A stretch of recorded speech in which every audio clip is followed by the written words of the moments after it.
Chapter 24:17. Meg didn't see Ferdinand outside the restaurant until the restaurant was closed for business. The other party was a man of honor. At least he didn't affect the restaurant's normal business. "Mr. Meg, I'm from the underground city. Do you have time to talk?" Ferdinand went straight to the point. "Please come in." Meg didn't show any signs of surprise. He turned sideways to let Ferdinand in. There was no wine, only a pot of tea. The steam rising from the pot hovered between the two of them. Today's dinner was delicious. Ferdinand spoke first. "Thank you." Meg nodded slightly. This compliment sounded friendly, so he didn't continue to keep a straight face. He asked, "Mr. Ferdinand, what brings you here so late at night?" "Today's visit is firstly to apologize to the Wind Forest World on behalf of the Underground City Federation. Currently, the military is trying their best to track down the culprit. Secondly, we want to exchange for that mech from you. Currently we have limited information. If we want to find the culprit, we need more evidence," Ferdinand said politely. "Were all the extraordinaires in the underground city so humble?" Meg was a little surprised. Ferdinand's humble attitude almost made him think that he had the upper hand. But the other party's strength and background were far superior to his. From the moment they sat at this table, it was a completely unequal negotiation. But the other party was actually so polite. He apologized first, and was willing to make an exchange instead of asking him to hand over the mech. "He has a favor to ask of me." Meg's eyes flashed, but his expression was still calm. "You should apologize to the elves. I can't accept it on behalf of the dead elven queen. But as the son-in-law, before the culprit is dead, I won't accept it. As for that metal lump, use the culprit's head to exchange for it." "I can understand Mr. Meg's attitude. We have some leads on the culprit, but the other party's power is complicated. I'm afraid the military has been infiltrated. If you want revenge, maybe we can work together," Ferdinand said to Meg. "Work together?" Meg frowned. According to the current intelligence, the person behind the mech is most likely an organization called the Immortals. This organization has an ambiguous relationship with many corporations, and is extremely powerful. You want revenge, and I want to eradicate this organization. Therefore our goals are the same, Ferdinand explained. "With your strength and power, why did you choose me?" Meg stared into Ferdinand's eyes. He wasn't narcissistic enough to think that he was irreplaceable. The underground city had even taken out a demigod's mecha. Not to mention that the other party was a real supernatural being. "I need an unknown but powerful helper in the dungeon." "You need a helper who can help you in the dungeon. I think we can work well together," Ferdinand said frankly. "But so far, I still know nothing about you and our so-called common enemy." Meg took a sip of tea. Equality of information is the basic premise of cooperation. Ferdinand looked at Meg with admiration. This young man had great strength that did not match his age. At the same time, he also had prudence and wisdom that far surpassed his peers. "I'm Ferdinand, the first marshal of the underground city's federal military. The Immortals is a mysterious organization that has existed for tens of thousands of years. They believe in immortality. The outside world knows very little about them. There should be an extraordinary in their ranks. There are also a few big corporations that have ambiguous relationships with them. They have already extended their tentacles to various sectors of the underground city, including the military. They control the most advanced technology in the underground city. Their mech technology is even a whole generation ahead of the military. The military's few operations against the Immortals were leaked in advance. It can be seen that the military is highly infiltrated. Therefore, I need to seek help from the outside world," Ferdinand said. Meg had already sat up straight. He was not sleepy anymore after hearing these words. He felt that the other party's short words hid a lot of information. The person sitting opposite him was the underground city's marshal. He was the one with the highest authority, and it was close to what he had inferred previously.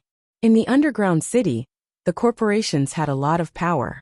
They could even influence the military. The Immortals who invaded the Norland continent and killed and robbed without restraint were very powerful. They were so powerful that even the marshal who had the power of an extraordinary couldn't get rid of them. He even had to ask for help personally. An extraordinary like you is already not someone I can deal with, Meg said honestly. Killing an enemy of a higher level was not as easy as it sounded. There hadn't been a real god in the Norland continent for thousands of years. This was already very telling. You don't have to deal with the other party's extraordinary directly. I will arrange an identity for you. You only need to help me investigate some things. With your current ability, you should be able to deal with it, Ferdinand said. What benefits can I get? After I get rid of the immortals, I will hand over the mecha operator for this incident to you. Moreover, I can provide you with an identity to enter the underground city. There, you might be able to come into contact with the real extraordinary, Ferdinand said. Meg admitted that he was a little tempted. He didn't have much feelings for the Elven Queen, but no matter what, she was still Irina's mother. He should avenge her mother's death. If Ferdinand could provide him with a legitimate identity to enter the underground city, it would naturally be better than sneaking in illegally. He wanted to see if the air in the underground city was really sweeter, and if he could really become a god by staying there. Meg controlled his emotions and said to Ferdinand, I need a set of detailed information about the underground city, as well as the parts of your plan that I need to carry out. I will give you an accurate answer within 3 days. All right. I will get she to pass it to you later. Ferdinand nodded. But Mr. Meg, please keep these things absolutely confidential. Otherwise, it will increase the enforcer's workload. Meg could tell that this was a threat. Don't worry. I know the rules. Meg nodded. A smile appeared on Ferdinand's face again. He picked up the tea on the table and took a sip. Then he looked at Meg and said, Now that we're done talking about business, can I ask Mr. Mac to help me grill a set of mutton kebabs and beef kebabs? I want to pack them up and take them away. Meg stared at Ferdinand in silence for a while before asking, What's the relationship between you and Vicky? She's my granddaughter. Ferdinand smiled. In her story, you're not a good person. Meg's expression was a little strange. Children are a little naughty. Ferdinand smiled nonchalantly and said with some gratitude, I forgot to thank you for saving her life previously. I have already received my reward. You don't have to thank me anymore. Meg said calmly, but he couldn't help but curse this old fox in his heart. He deliberately waited until the matter was over before mentioning this, deliberately not wanting him to take advantage of this layer of affection. Chapter 24:18. 10 minutes later, Ferdinand paid the bill and left with the packed barbecue. Half an hour later, Mag received a bracelet personally delivered to his door by she. This is the dungeon identity bracelet. It hasn't been activated yet, but the basic functions have been activated. You can check the information through the bracelet. She handed a black box to Meg. Meg took the box, and it opened automatically. A black bracelet lay quietly inside. The round bracelet looked like an obsidian bracelet. It was light and cool to the touch. When placed on the wrist, it automatically buckled and fit perfectly. Meg looked at the same bracelet on she's wrist. This thing's function was probably similar to an ID card. How do I use it? Meg asked. She reached out and tapped on Meg's bracelet a few times. The virtual projection function was activated, and a beautiful girl appeared at the same time to explain how to use the bracelet. If you need anything in the future, you can use the bracelet to contact me directly, she said to Meg and left. She was also shocked that the marshal came to the Norland continent personally to meet Meg. Moreover, the two of them seemed to have reached some kind of agreement. The gift of the bracelet meant that Meg would obtain a legal identity as a dungeon resident. She knew that she could not ask, as this was not something she had the right to know. However, this also proved Meg's value. Meg returned to the study and read the tutorial very seriously. As a human who had experienced the electronic age, his ability to accept and learn such high-tech products was quite good. The more high-tech it was, the easier it was to operate. This applied to this bracelet as well. Dungeon residents who could link their brains with computers could easily use their minds to control the bracelet and complete a series of operations. Meg did not have a chip implanted in his brain, but the real-time response of the voice control function was also very convenient and fast to use. This so-called bracelet's function was actually similar to a mobile phone, but it was repackaged with high-tech technology. In addition to the most important identity verification function, the bracelet also had functions such as chatting, playing games, searching for information, and completing light tasks. Waterproof anti-fall, long standby time. These were the basic functions. Meg played for a while, and clicked on the most eye-catching file on the virtual screen. A Dungeon Chronicles, and a document marked Top Secret in red. Meg skipped over that top secret document, and clicked on the Chronicles first. Grandpa, you didn't have a conflict with Mr. Mac just now, did you? Vicky asked Ferdinand as she chewed on the juicy beef cubes. No, we had a good chat, just like old friends. Ferdinand put down the bamboo skewer in his hand, and picked up a lamb skewer. This method of eating is quite interesting. It's rare in the dungeon. They do have barbecue skewers in the south, but they taste a little sweet. It's nothing compared to Mr. Mac's spicy and garlic skewers, Vicky said. As a foodie, she had a complete map of the food world in her head. If Mr. Mac goes to the dungeon, what identity do you think would suit him? Ferdinand asked with a smile. A chef, of course. Is there anything more suitable for him than that? Vicky said matter-of-factly. However, she stopped chewing on the meat cubes, and asked in surprise. You intend to let Mr. Mac go to the dungeon? It's just a suggestion of mine. But whether Mr. Mac will accept it or not, we still have to wait for his reply, Ferdinand said. Why do you want him to go to the dungeon? Vicky was curious. Her instincts told her that something big was going to happen in the dungeon. Oh, that. I can only tell you after it's done. Ferdinand shook his head with a smile. The two voices in Vicky's head were arguing, but she still couldn't guess what Ferdinand was planning to do. She also knew that Grandpa wouldn't reveal anything about the high-sequence Beyonder's confidential matters, so she didn't ask further. Grandpa, I still have to discuss something with you. I won't be going back with you this time. The Norland continent is actually very safe now. All the races have signed a new peace treaty, and there's peace everywhere. Most importantly, the Black Cat Opera House has just gotten on the right track, and it's time for me to shine. If I leave, the stage will collapse. Moreover, you don't know this, but this Black Cat Opera House of mine is invested in by Mr. Mac. It has the protection of the most powerful person in the world, so there's no problem at all, Vicky said to Ferdinand seriously. Ferdinand stared at Vicky for a while, and nodded with a smile. I can give you another year. I will eliminate all information related to you, and not tell anyone about you, including your parents. In the next year, you have to make yourself disappear completely, just like the past year. Don't let anyone in the dungeon find you. Can you do it? Vicky's eyes flashed with joy, and she nodded immediately. I will definitely do it. Keep these two things with you. If there's any danger, you must protect yourself. Ferdinand took out a lightning bead and a black battleship key, and handed them to Vicky. This is the Thunder Ship? Vicky looked at the golden lightning symbol engraved on the key, and her mouth was slightly agape. I promised to give you the Thunder Ship during your coming-of-age ceremony. Although you're not an adult yet, the changes in the past year made me feel that you've really grown up a lot, so I'm giving it to you in advance. Ferdinand looked at Vicky with doting and loving eyes. Thank you, Grandpa. I love this gift so much. Vicky jumped up.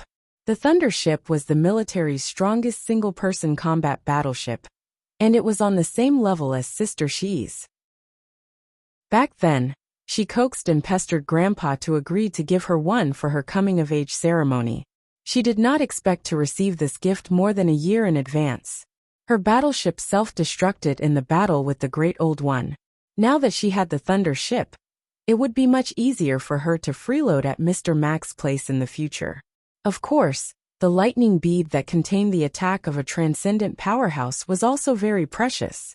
Little girl, take good care of yourself. I'll come to see you again. Ferdinand touched her head and got up to leave. Are you leaving now? Vicky got up as well, a little surprised. I've been out for long enough. If I don't go back now, I'll be exposed. Ferdinand laughed. You're using a substitute robot? Vicky came to a realization and said with pity, I'm afraid the generals don't know that I've been carefully reporting to a robot all day. You can ask she for help if you need anything. She's a trustworthy person, Ferdinand said. Sister She and I are very close. Vicky nodded. End of chapter. Chapter 2419. Meg pulled an all-nighter. And with his extraordinary reading ability as a demigod, he finished reading the entire Dungeon Chronicles. This should be the version that was circulated internally, because it started from when the ancestors of the dungeon migrated to the dungeon from the Norland continent. 35,000 years ago, there was a strong earthquake that caused an entire area in the southern part of the Norland continent to collapse, and the dungeon fell. The creatures in this tens of thousands of kilometers of collapsed area became the first batch of immigrants to the dungeon. The dungeon world was as vast as the Norland continent, but there weren't so many powerful races desperately trying to move in, so it was very rich in resources. After experiencing friction in the early stages, the 6 major races in the collapsed area came to an agreement and decided to develop the fertile land of the dungeon together. This was also the embryonic form of the Dungeon Federation.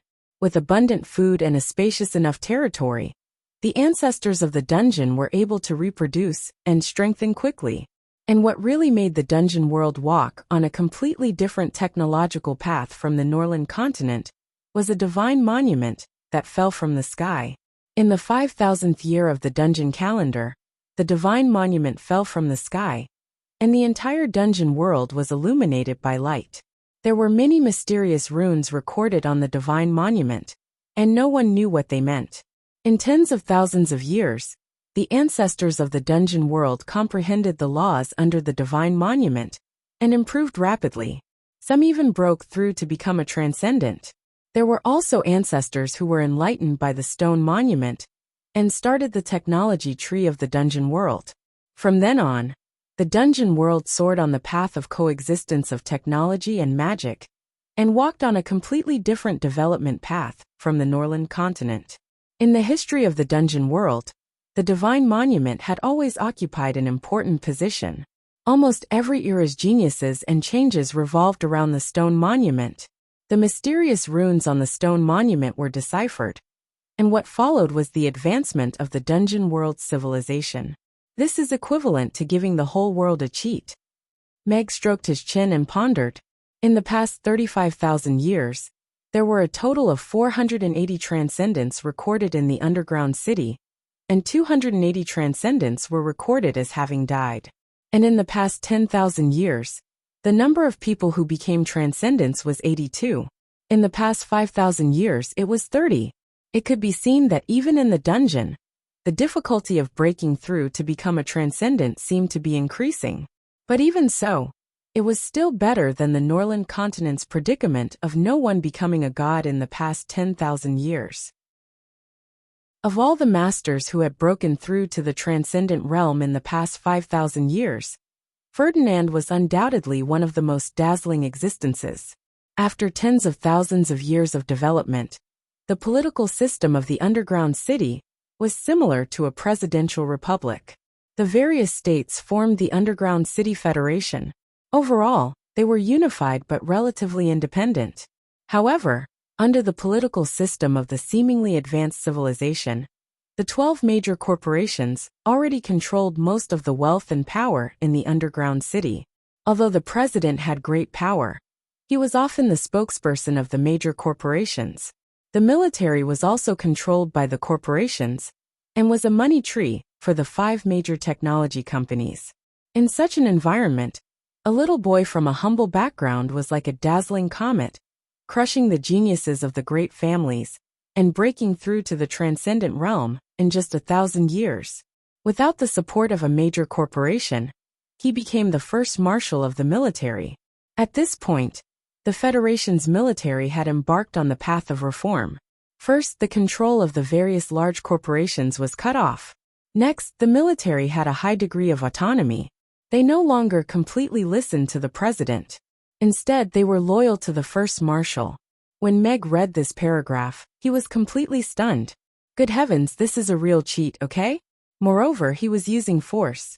How difficult was the reform of the system? Not to mention the tens of thousands of years of operation of the ancient corporations. However, Ferdinand was simply too powerful, suppressing all who refused to submit with his iron blood. He directly crushed 2 great corporate clans and killed 8 extraordinary experts, forcing the various corporate clans to pinch their noses and accept this result. Meg couldn't imagine that the middle-aged man who shamelessly asked him to grill skewers yesterday was the man who stood at the top of the underground city. As for why someone as strong as Ferdinand still wanted to cooperate with him, it wasn't hard to understand.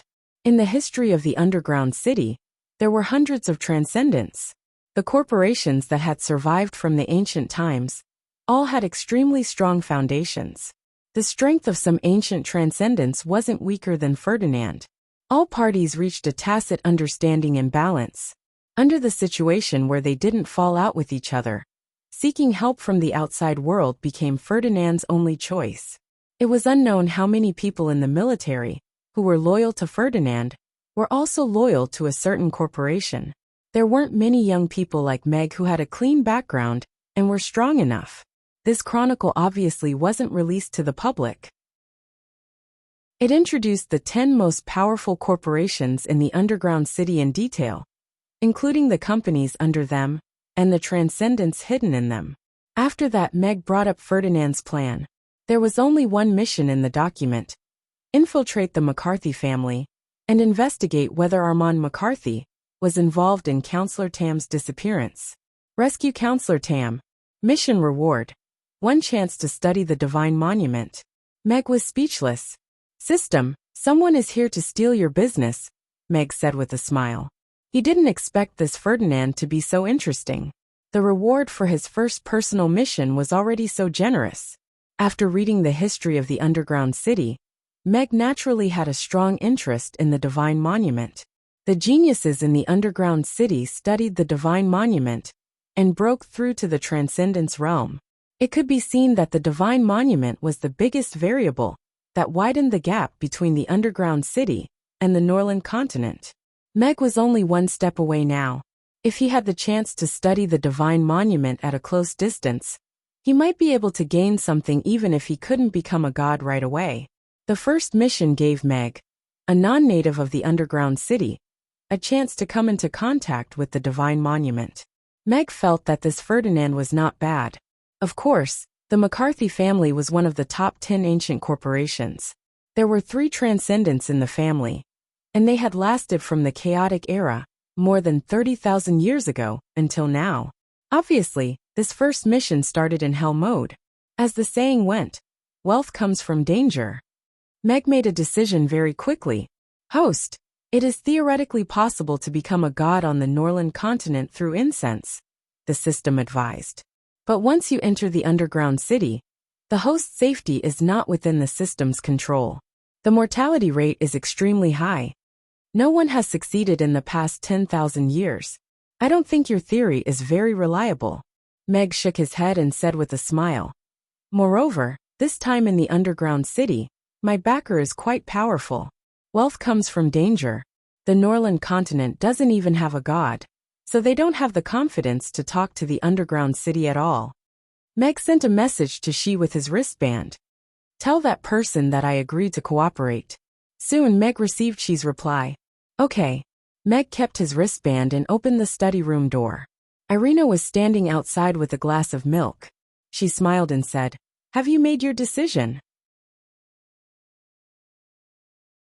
Chapter 2420. For the time being, it's best if we don't talk about the underground city.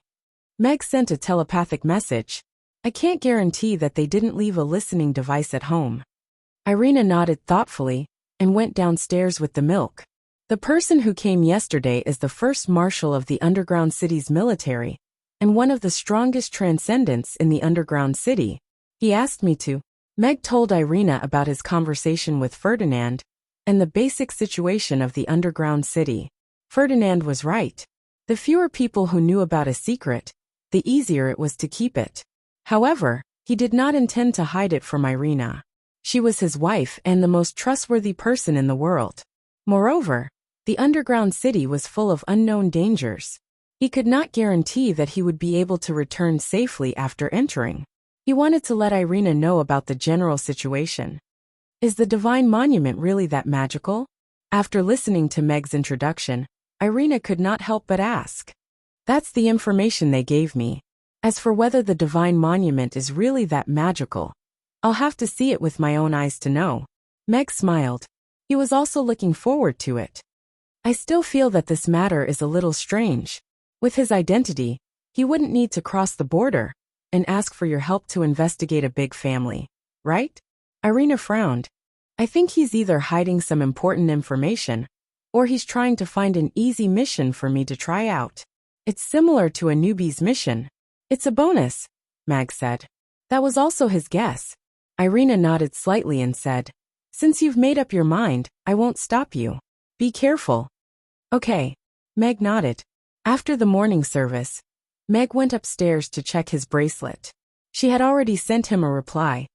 We'll meet 10 miles outside the West City Gate at 9 o'clock tonight for training. Do you want me to bring you a portion of red braised pork? Meg sent a message. Yes, she replied instantly. Meg smiled and put away his bracelet. This girl really could not move once she heard about red braised pork. Father, Xiao Guai wants to go out and play.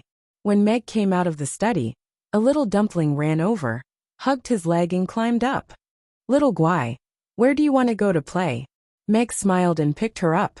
He scratched the little girl's pink nose and asked, I want to play in the ocean. Mother said that the ocean is fun, and I can ride sharks. I haven't seen the ocean before. Little Guai said with anticipation. Weren't you born in the sea? You are the little sea king. Meg complained in his heart, but on the surface he smiled and said, the sea is very, very far from our home. When everyone is free in a few days, let's go to the sea to play together, okay? Is it very far? Little Guai pouted in disappointment. Although the sea is very far away, if Xiao Guai wants to play in the water, you can play at home. Meg carried Xiao Guai to the room at the side and asked the system to take out the big fish tank that had been removed earlier. When he opened the door of the empty room, the glass swimming pool that took up half of the room appeared in his sight. Wow, what a big bathtub! Xiao Guai's eyes lit up. She loved to soak in the bathtub with her mother every night. Unfortunately, the bathtub was too small, and she couldn't swim around happily. However, the bathtub was so big. It was as big as the room they slept in. Xiao Guai, change into your swimsuit before you can go swimming. Meg grabbed Xiao Guai, who was climbing up the spiral ladder, and was about to jump into the pool. He bought a small swimsuit from the system and put it on for Xiao Guai. Swimmer 1, Xiao Guai, get ready to dive. Xiao Guai jumped into the pool and splashed the water. Did you learn this diving technique from the Philippine team? Meg wiped the sweat off his face and was a little speechless. Xiao Guai, who was in the water, was like a fish that had lived on land for a long time. After a short period of discomfort, she quickly swam happily in the pool like a fish. Moreover, her legs quickly turned into a fishtail again. It was a gorgeous, colorful fishtail. Father, look, I've turned into a fish. Xiao Guai floated to the surface and shouted at Meg in surprise. You're a mermaid, Meg said with a smile. So I'm a little mermaid. This tail is so pretty. The little girl wagged her tail and started to be narcissistic. Xiao Guai. Gina stood at the door and looked at Xiao Guai, who was swimming in the pool. Her gaze landed on Meg. Xiao Guai wants to see the sea. She might not have time to go recently, so I got her a swimming pool to play in first, Meg explained. Gina nodded. She recalled that when she first came to the restaurant, Meg had also prepared a big fish tank for her, because she couldn't get used to living on land. It helped her get through the most difficult period. Mr. Meg was still a gentle and considerate person. I have to go out for something. You can come in for a tour, Meg said to Gina, and then went downstairs. Boss, are you going out? Meg pushed the bicycle out from behind the counter. Phyllis, who was carrying Yai, stood up from the corner. Yaya. Yai raised her little hand and greeted Meg. Yes, I'm going out for something. Meg nodded and walked to Phyllis. He reached out and pinched Yai's pink little face.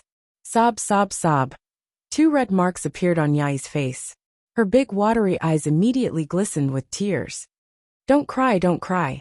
Boss is just playing with you. Phyllis quickly coaxed her nervously. Let's go. Meg pushed the bicycle and slipped away. This little girl would cry for a long time if he pinched her. Meg went to the locomotive construction factory. This was what he had promised the hill yesterday. The freight locomotive had been running successfully for some time. The passenger train had also gone through a few rounds of road testing and was ready to be launched. Before the official launch, the hill and the engineering department hoped that Meg could help test and experience it and give some suggestions. The efficiency of the hill and the mayor's mansion actually surprised Meg. It had only been half a year since the steam locomotive was approved to run and the passenger train was launched. Now the railway line had been laid for thousands of kilometers. He was impressed by the infrastructure ability of the magic world. Meg arrived at the site. After experiencing the bumpy and noisy passenger train, he proposed two plans to reduce the noise and reduce the shock. Carrying people was different from carrying goods. Except for fragile items, goods didn't care about the bumpy and noisy ride. However, people had requirements for comfort. The engineers felt like they had found a treasure. They immediately held a meeting to discuss and prepare for optimization. It's a pity that even Miss the Hill couldn't get you. Otherwise, you would be the most suitable person to take over my position as the chief engineer. The chief engineer said to Meg regretfully. I'm your boss and co-founder, Meg complained in his heart. He said humbly, You're too kind, chief engineer. I'm just saying. Chapter 24-21. After the dinner service, Meg told the kids a bedtime story before leaving for his appointment with the braised pork that was just out of the pot. There was a barren mountain 5 kilometers west of the West City Gate. Meg went up the mountain with the braised pork and saw she standing by the cliff with her hands behind her back. She was wearing a white combat uniform with a warship hovering behind her. The full moon became her background, making her look lonely and out of place in this world. Are you hungry? Meg smiled as he delivered the takeout. Thank you. She took the insulated box. Although her expression was calm, she could not hide the smile in her eyes. The braised pork and delivery fee is a total of 2,500 copper coins. Cash or credit? Meg was still smiling. She's expression froze, and she looked at him seriously. You want money? Meg nodded. I don't have money. She shook her head and took out a small table and a small stool. She opened the insulated box and started eating. Meg looked at she who was enjoying her meal and frowned. Is it so natural to freeload now? Meg took a bottle of wine and sat opposite she. She moved the braised pork closer to her and continued eating. Meg was speechless. Since there were no dishes to go with the wine, Meg sat and watched she finish the braised pork. Is it good? Meg looked at she who was wiping her mouth and asked.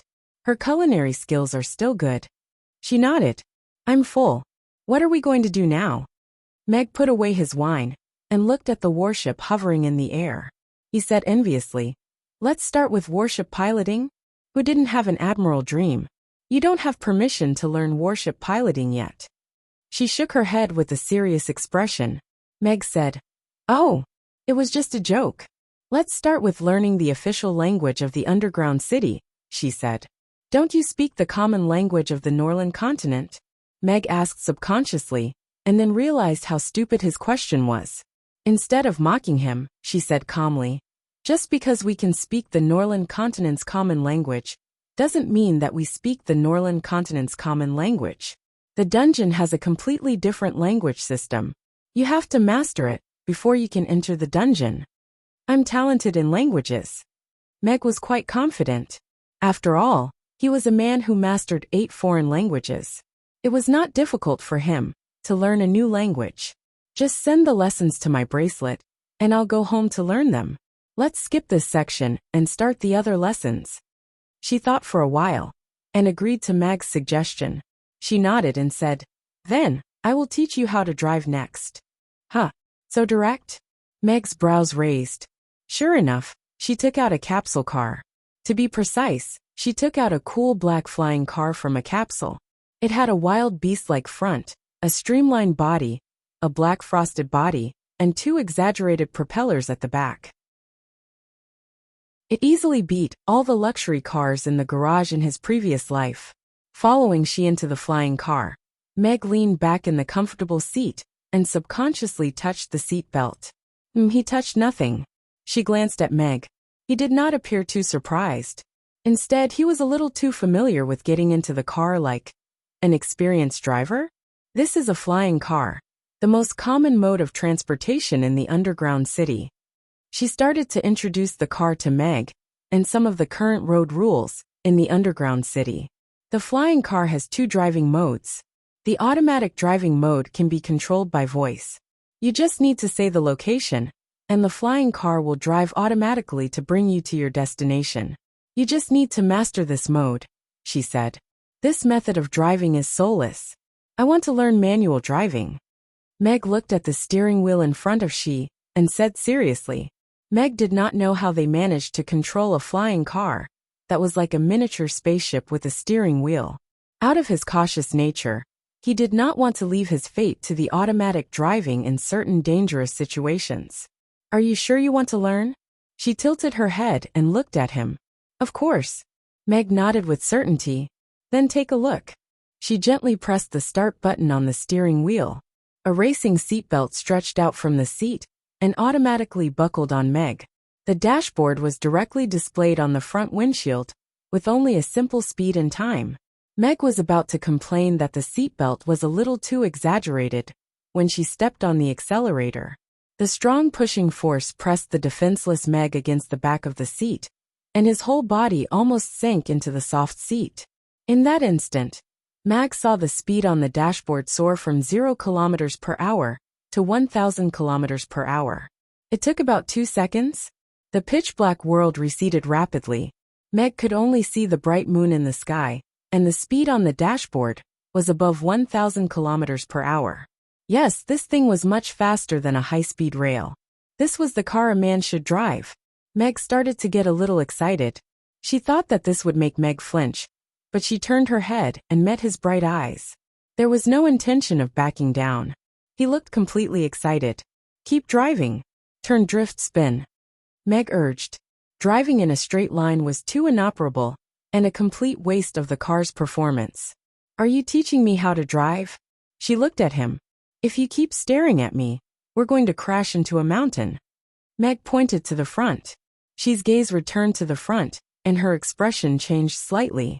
A dark mountain suddenly appeared in front of them, and the cracks on the black cliff were clearly visible under the light. Just as Meg was considering whether to jump out of the car, she did a series of operations that left him flabbergasted. She pulled the steering wheel up, and the front of the car was lifted, forcibly pulling it parallel to the cliff. The injectors under the car suddenly exploded and quickly removed the forward momentum. In the end, the flying car was pulled up almost vertically against the cliff and was only about 10 centimeters away from the cliff at its closest point.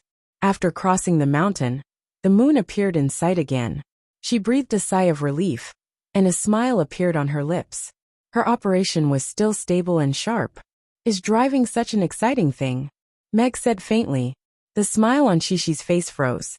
She then said in all seriousness, manual driving is prone to accidents, especially when you get distracted while driving. This is the first lesson for you. You must always remember that there are thousands of roads, but safety comes first. I've learned my lesson. Meg nodded as he tried his best not to laugh. Do you still want to learn? She asked in all seriousness. Yes, coach, I want to learn this. Meg nodded firmly. Chapter 24-22. The driving mode of a flying car was very different from a car. Whether it was the degree of steering or the excessive speed increase, Meg was not used to it. Fortunately, this car had a trainer mode and anti-collision mode. Even so, she still put on the helmet after getting in the car. Don't you have basic trust between people? Meg looked at the helmeted she and said faintly, Safety is the first principle, she replied calmly. Then, do you have an extra helmet? Meg asked. She turned her head and looked at him seriously through the helmet, wondering if she should get out of the car. I'm kidding. Sit tight, I'm going to drive. Meg grinned and pressed the start button on the steering wheel before stepping on the accelerator. The expected strong push of 1,000 miles per second did not happen. The flying car hurriedly flew forward at 60 kilometers per hour. Meg was confused. What's wrong with this car? Meg asked. To protect the student's safety. The speed limit is 60 kilometers per hour in trainer mode, she replied calmly. Driving an instructor's car is indeed boring, Meg complained. But he still began to practice seriously. After all, it was his first time driving a flying car, and it was very refreshing. Compared to a car, the flying car suspended in the air was more than twice as fun. After familiarizing himself with the car's performance and mastering the steering, climbing, and descending techniques, Meg drove the flying car up and down the magical Beast Mountains at 60 kilometers per hour. He suppressed his breath and teased the magical beasts to chase him. He had a lot of fun. A man's happiness was that simple. She had taken off her helmet and looked at Meg with a complicated gaze. She looked at him as if he was a monster. This guy had only been in the car for an hour, and he had already mastered the driving skills of a flying car. When she first learned how to drive, she was scolded by the instructor for half a month before she got her driver's license. 2 hours later, Meg stopped the car above a dense forest. He turned to look at she and asked, "Can you deactivate the coach mode now? Today's lesson is over. You can go back to language learning now," she said expressionlessly. "Can I drive this car away?" Meg asked tentatively. "This is my personal car." Meg smiled awkwardly. That was right. She did not look like the kind of woman who would drive a pink kitten car. This kind of wild car was more in line with her temperament as a ruthless sniper. "Then send me to the city gate first." Meg started the car and drove toward Chaos City. The flying car stopped silently outside the city gates. Meg jumped out of the car and watched the flying car fly away, the corners of his mouth curling up slightly. Multifunction bracelet flying car. He felt as if he had transmigrated from the world of magic to a world of steampunk. He was looking forward to the upcoming trip to the underground city. Back at the dining room, Meg went to the study after a quick wash-up. He turned on his bracelet, received the language course package from she, and started studying. The language and writing system of the underground city was completely different from that of the Norland continent. However, she sent him a language and literacy curriculum for young children. Other than the overly brainwashing nursery rhymes, it was easy to understand. 2 hours later, Meg quietly closed the cartoon literacy video. He opened the window and began to wonder why he, a demigod with a memory genius, was reading nursery rhymes and learning to read here. "Can you send me some videos for adults?" Meg turned on his bracelet and sent a message to she. 10 minutes later, Meg received a reply. "I don't watch those kinds of videos." Meg. Throughout the night, Meg had a preliminary understanding of the underground city language and writing that the young contestants needed to master through the children's literacy video. Meg felt that when he went to she's place to learn a foreign language today, it was necessary to explain the message he sent last night and ask she to give him a copy of the adult language learning materials. Looks like he should be able to adapt to life in the underground city very quickly. In the office, Ferdinand deleted she's report and continued to browse the morning papers. When his gaze fell on missing Councilman Tam case, he paused and clicked on the latest development. At present, the murderer has not been found, and no organization has admitted to planning this. However, it can be confirmed that Councilman Tam is not dead. Criminal charges. Ferdinand looked at the photo in the report. In the photo was a tall and thin middle-aged man wearing rimless glasses. He was bending over to enter the flying car. This was the last scene before Councilman Tam disappeared. Ferdinand had a good impression of this civilian councilman. The two had also met informally a few times and reached an agreement on many ideas, including weakening the privileges of the plutocrats. Due to the vicious incident that had happened previously, Ferdinand had specially strengthened Councilman Tam's security. However, he still disappeared on the way to the parliament. The robbers were very professional. Other than the bodies of the security personnel, there was no valuable evidence left at the scene. This matter had caused a great commotion on the internet. Councilman Tam had always been a supporter of the civilians and was deeply loved by them. After the disappearance case, there had been many demonstrations in various states. Kidnapping a councilman on the streets of Tucker City was an extremely arrogant move. Ferdinand knew very well that this matter must be related to the bill that Tam was going to propose in this parliament. Before he left, Tam sent him a message saying that he was prepared to be assassinated after he walked out of the parliament building. However, no one had expected that he would be kidnapped before he could even reach the parliament. Councilman Tam better be fine or else. Ferdinand looked at the words McCarthy family that he had marked in red with a cold gaze. This was the 8th disappearance of a celebrity in the past year. Councilman Tam was not the first, and he would not be the last. During the driving lesson at night, Meg brought She a plate of braised pork. Once the instructor was satisfied with the driving lesson, she would not be far from completing her apprenticeship. Looking at She, who was eating with her head lowered, Meg also took a small stool and sat opposite her. He said, "I sent you a message yesterday. Don't misunderstand." She paused. When she thought of the message Meg sent her late last night, a trace of embarrassment flashed in her eyes.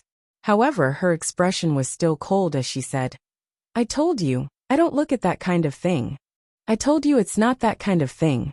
Meg felt that the more he said, the worse it got. This girl looks quite normal, but what's going on in her head? What I'm saying is that it's a learning video for adults. If you send me some literacy nursery rhymes, I'm going to explode from listening to it. Meg looked at She sincerely and said, "She's chewing." Movement froze. Looking at Meg's righteous face, she blushed, which was rare. Oh my God. The videos he mentioned for adults are actually serious learning videos. Chapter 24-23. Meg did not feel awkward now. So she was the one who felt awkward. The air was quiet, and even the wind in the mountains was not as noisy as it used to be. After a minute of silence, she finally swallowed the rice and meat in her mouth. She coughed and said, "You're a beginner. These are suitable learning materials for you at this stage. Don't bite off more than you can chew. I think I can move on to the next stage of learning now." Meg spoke in the Dungeon Mandarin. "You've only just started." She stopped abruptly, and her eyes widened even more as she looked at Mag. Yes, he had just spoken in the Dungeon Mandarin. Although his pronunciation was a little clumsy and childish, but it was the authentic Dungeon Mandarin and very accurate. "I told you I'm very talented in learning languages." Meg spread his hands and still spoke in the Dungeon Mandarin. She had to admit that she fell for his act this time. There's no need for specialized learning materials. Just help me unlock the movie library in the bracelet. I'll watch and learn on my own. Meg made a request. "How do you know there's a movie library in the dungeon?" She looked at Meg and asked. "Speaking of which, you might not know. I've been preparing to shoot a magic movie recently, and hired She to be the scriptwriter. The dungeon is so much more advanced than the Norland continent. There should be many operas and movies like Miss Black Cat, right? Isn't there one?" Meg said matter-of-factly. She had to admit that Meg's answer made sense. "Okay, I'll unlock the access when we get back tonight." She nodded. Anyway, Meg would enter the dungeon soon. When the bracelet's functions were fully activated, he would be able to browse everything on the internet. With yesterday's foundation, Meg finally got She's permission to unlock the coach mode and switch to normal mode after a few rounds of trial driving. "Wait, let me out first." She looked at Meg, who was holding the steering wheel eagerly. Meg glanced at her. "Haven't you already experienced my driving skills? That's why I want to get out." She unbuckled her seatbelt and got out of the car without any hesitation. "Meg, isn't there a collision avoidance mode? Is it necessary for this girl to do that?" Meg mumbled as he closed the car door. His hands that were holding the steering wheel still felt a little warm. He took a deep breath and stepped on the accelerator. She stood at the top of the mountain and watched as a spot of light flew across the sky and bounced between the peaks, almost forming a line of light. 10 minutes later, the flying car stopped at the mountain peak. The car door opened and Meg jumped out. He looked at She calmly and was about to say something when he suddenly turned his head to support himself against a tree. This was the first time that Meg threw up after learning how to drive. How should I put it? The car's acceleration was too wild, the night was too dark, and the anti-collision function was too sensitive. Since the first time he was about to hit a mountain, he could no longer turn the steering wheel. Therefore, he was flung back and forth between more than a dozen mountain peaks, and he successfully threw himself up. Do you still want to learn how to drive? She smiled gloatingly. The path to Qiuming Mountain was bound to be full of twists and turns. I ate too much at night. Let's start over. Meg jumped into the car indignantly and stepped on the accelerator lightly. The car rose to an altitude of 2,000 meters. There were only a few mountain peaks in sight before he stepped on the accelerator with ease. Meg enjoyed the thrill of driving, but he did not indulge in it. Learning how to drive also had the intention of learning a life-saving skill. The speed of Xi's flying car was far beyond the speed of a level 10 powerhouse. And in a city chase, it could play an even greater role. The more he understood the underground world, the more cautious he was. Although that world was not full of extraordinaries, he believed in the principle that more skills would not be a burden.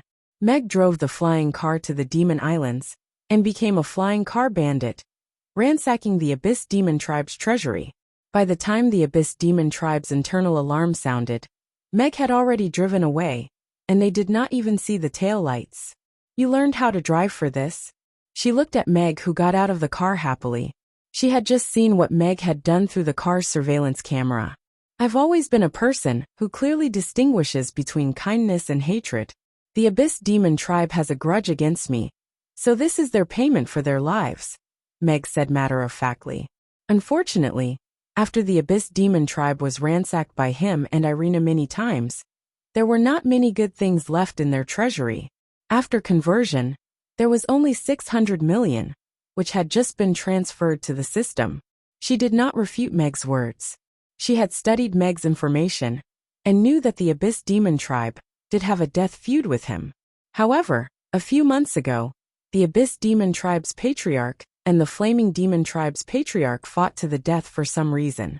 The two tribes fought because of this and suffered heavy losses. She did not believe that Meg did not add fuel to the fire. I've already learned how to drive. What do you want to learn tomorrow? Meg asked. Guns. I'm 800 miles away now, and I can kill a Japanese with one shot, Meg said. She frowned. She did not understand what Meg was talking about. What I mean is that I've already trained my sniper rifle pretty well. Do I still need to practice my guns? Meg said seriously. A sniper rifle is just one type of gun. As a qualified agent, mastering the basics of guns is a compulsory course. She brought Meg onto the battleship and opened the door to her armory. All kinds of guns of different lengths and thicknesses hung on the three walls. They glowed with an exciting metallic luster.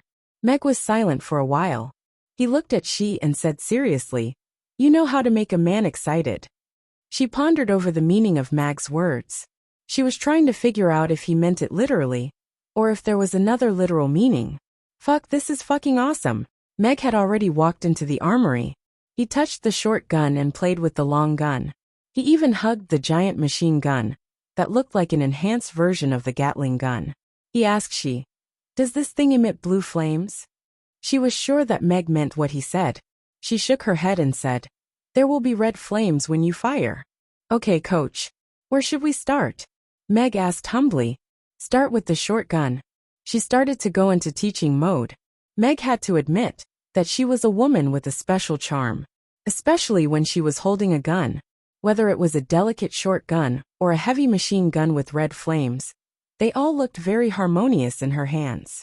Meg did not doubt the damage these weapons could cause when they were in Xi's hands. The weapons in the underground city were not something that could be imagined on the Norland continent. Not to mention Xi's sniper rifle that could take the enemy's head from dozens of miles away. Even those short guns had shocking explosive power at close range.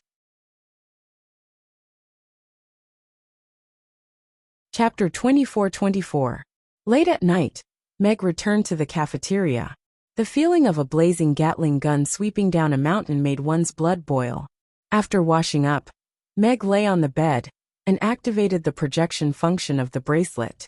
He projected the images onto the ceiling and opened the movie library.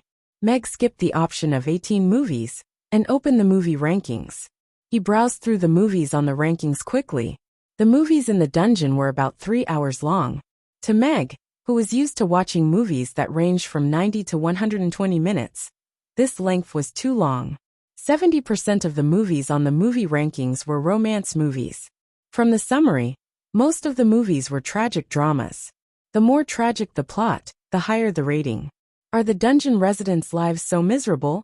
Mag stroked his chin and clicked on the movie that was ranked number 1. Desperate Love, with a puzzled heart. 3 hours later, Mag finished watching this movie. It was about two young people who fell in love with each other in the midst of war. After going through the hardships of war, they finally welcomed the dawn of peace. However, the female lead was terminally ill, and the male lead refused to leave her. Meg went to relieve his bladder. Then, he sat in front of the computer and wrote a short movie review. It's quite touching, but I hope the director's movie will not be as smelly and long as an old lady's foot-binding cloth. After 3 hours, my bladder will explode. The story was well told, and the actors' acting skills were on point.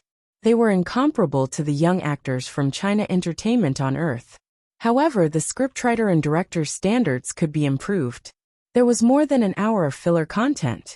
Removing it would not affect the plot. Instead, it would enhance the movie experience. With a learning attitude, he opened the second movie. The movies that Mag chose were all modern movies, and most of them were movies that were more realistic. A movie was a part of life. This was a reality that the dry descriptions of chronicles could not compare. Meg observed the lives of the dungeon residents from the movies and studied their anxieties and hobbies. Interestingly, animation was an important part of the movie industry in the dungeon. It even accounted for 30% of the movie rankings. In one night, Meg watched 2 movies and an animation movie. He wrote 3 reviews that were slightly vicious. It was really just a slightly poisonous tongue. Meg thought that he had already restrained his soul of ridicule. Host, please be at ease. Without the additional fame of being the son of the richest man in the world, you won't be cursed to another world just because of a few comments. The system consoled him. Meg immediately felt relieved. It seemed that he could be more open in the future. System, how's the construction of the mecha coming along? Meg asked.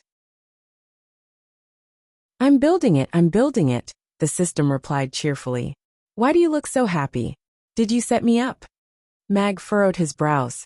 As the god of cookery cultivation system, this system serves the host across specializations. My hair has turned white from worry, and I've worked hard for whoever I've worked hard for. How could the host doubt me like this? This really makes the system disappointed. The system was filled with righteous indignation, as if it was a little wife who had been bullied. Meg was also unable to judge the difficulty of creating this mecha. However, this was after all a mecha that even Ferdinand valued highly. It should not be that easy to replicate it, so he did not delve too deeply into it. Alright. I'll make up the remaining 2. For billion yuan tomorrow. Hurry up and get the production line ready for me. Meg was too lazy to be long-winded with the system. He turned off the bracelet, lay in bed for a short nap, and got up to cook. For the next week, Meg led a regular life every day. During the day, he worked at the restaurant, occasionally went to school to teach the children, and at night, he would look for she to learn various skills. After that, he would stay up all night watching movies and learning foreign languages. His life was extraordinarily fulfilling. Congratulations on passing the level 8 common language test. Meg looked at the fireworks on the screen with a smile on his face. He took a screenshot and sent it to she before sending a message. Level 8 is just SOSO. After a few minutes of silence, the other side replied with a sentence. You will be arranged to enter the underground city tomorrow. Please be prepared. So soon, this time, it was Meg's turn to be surprised. Last night, he was still learning how to drive a special machine with she, and did not mention anything about going to the underground city tomorrow. This is your new identity. Memorize all the information. After entering the underground city, mission mode will be activated directly. She sent him a set of information. After Meg accepted it, he clicked on an identity resume. Hades Saipan, both parents dead. Good lord, Meg thought that she might have a Chitian account number. Moreover, she was quite attentive, and even knew that his previous name was Hades. However, using Saipan as a surname made him feel weird. If someone were to yell his name in the future, he really did not know how to answer. He continued reading. This Hades Saipan was an unknown folk cooking enthusiast with amazing cooking talent and a cooking philosophy that was completely different from the mainstream. This was the new identity that Ferdinand had set for him. The chef aspect was considered to be a combination of his specialties. However, since he was already in another world, why would they give him the identity of a chef? He continued reading and finally saw a photo. "Hey handsome, who are you?" Meg looked at the handsome young man in the photo and touched his mustache that was ridiculed. This was a photo of Hades Saipan. Apparently, the other party thought that he could solve the problem of his appearance. Indeed, Meg could solve it. He took out the transformational mask and used his mind to create a face in the photo before putting it on his head. "So it's you." Meg looked at the handsome man in the mirror and nodded with satisfaction. He had well-defined facial features, a handsome face, deep brown eyes, and thick dark brown hair. He was handsome and masculine at the same time. Why does a chef have to be so handsome? Is there a plot where he sells his looks? Mag scrutinized his face in the mirror. Although he didn't mind being a little handsome, being too handsome would sometimes become a problem. After the dinner service, Meg asked everyone to stay for dinner. "I'm going out tomorrow. The restaurant will be closed for 5 days. Treat it as a short holiday for everyone," Meg announced at the table. "Boss, are you going out to gather ingredients again?" Mia asked curiously. The others also looked at Meg. A 5-day-long holiday was very rare at Amy's. "Yes, I've been lacking inspiration recently, so I plan to go out alone and see if I can get some new inspiration to make new dishes." Meg nodded with a smile. What a legitimate reason. "Alone? Father, are you sure you don't want to bring the cute Meg with you?" Amy asked as she blinked and looked at Meg. End of chapter.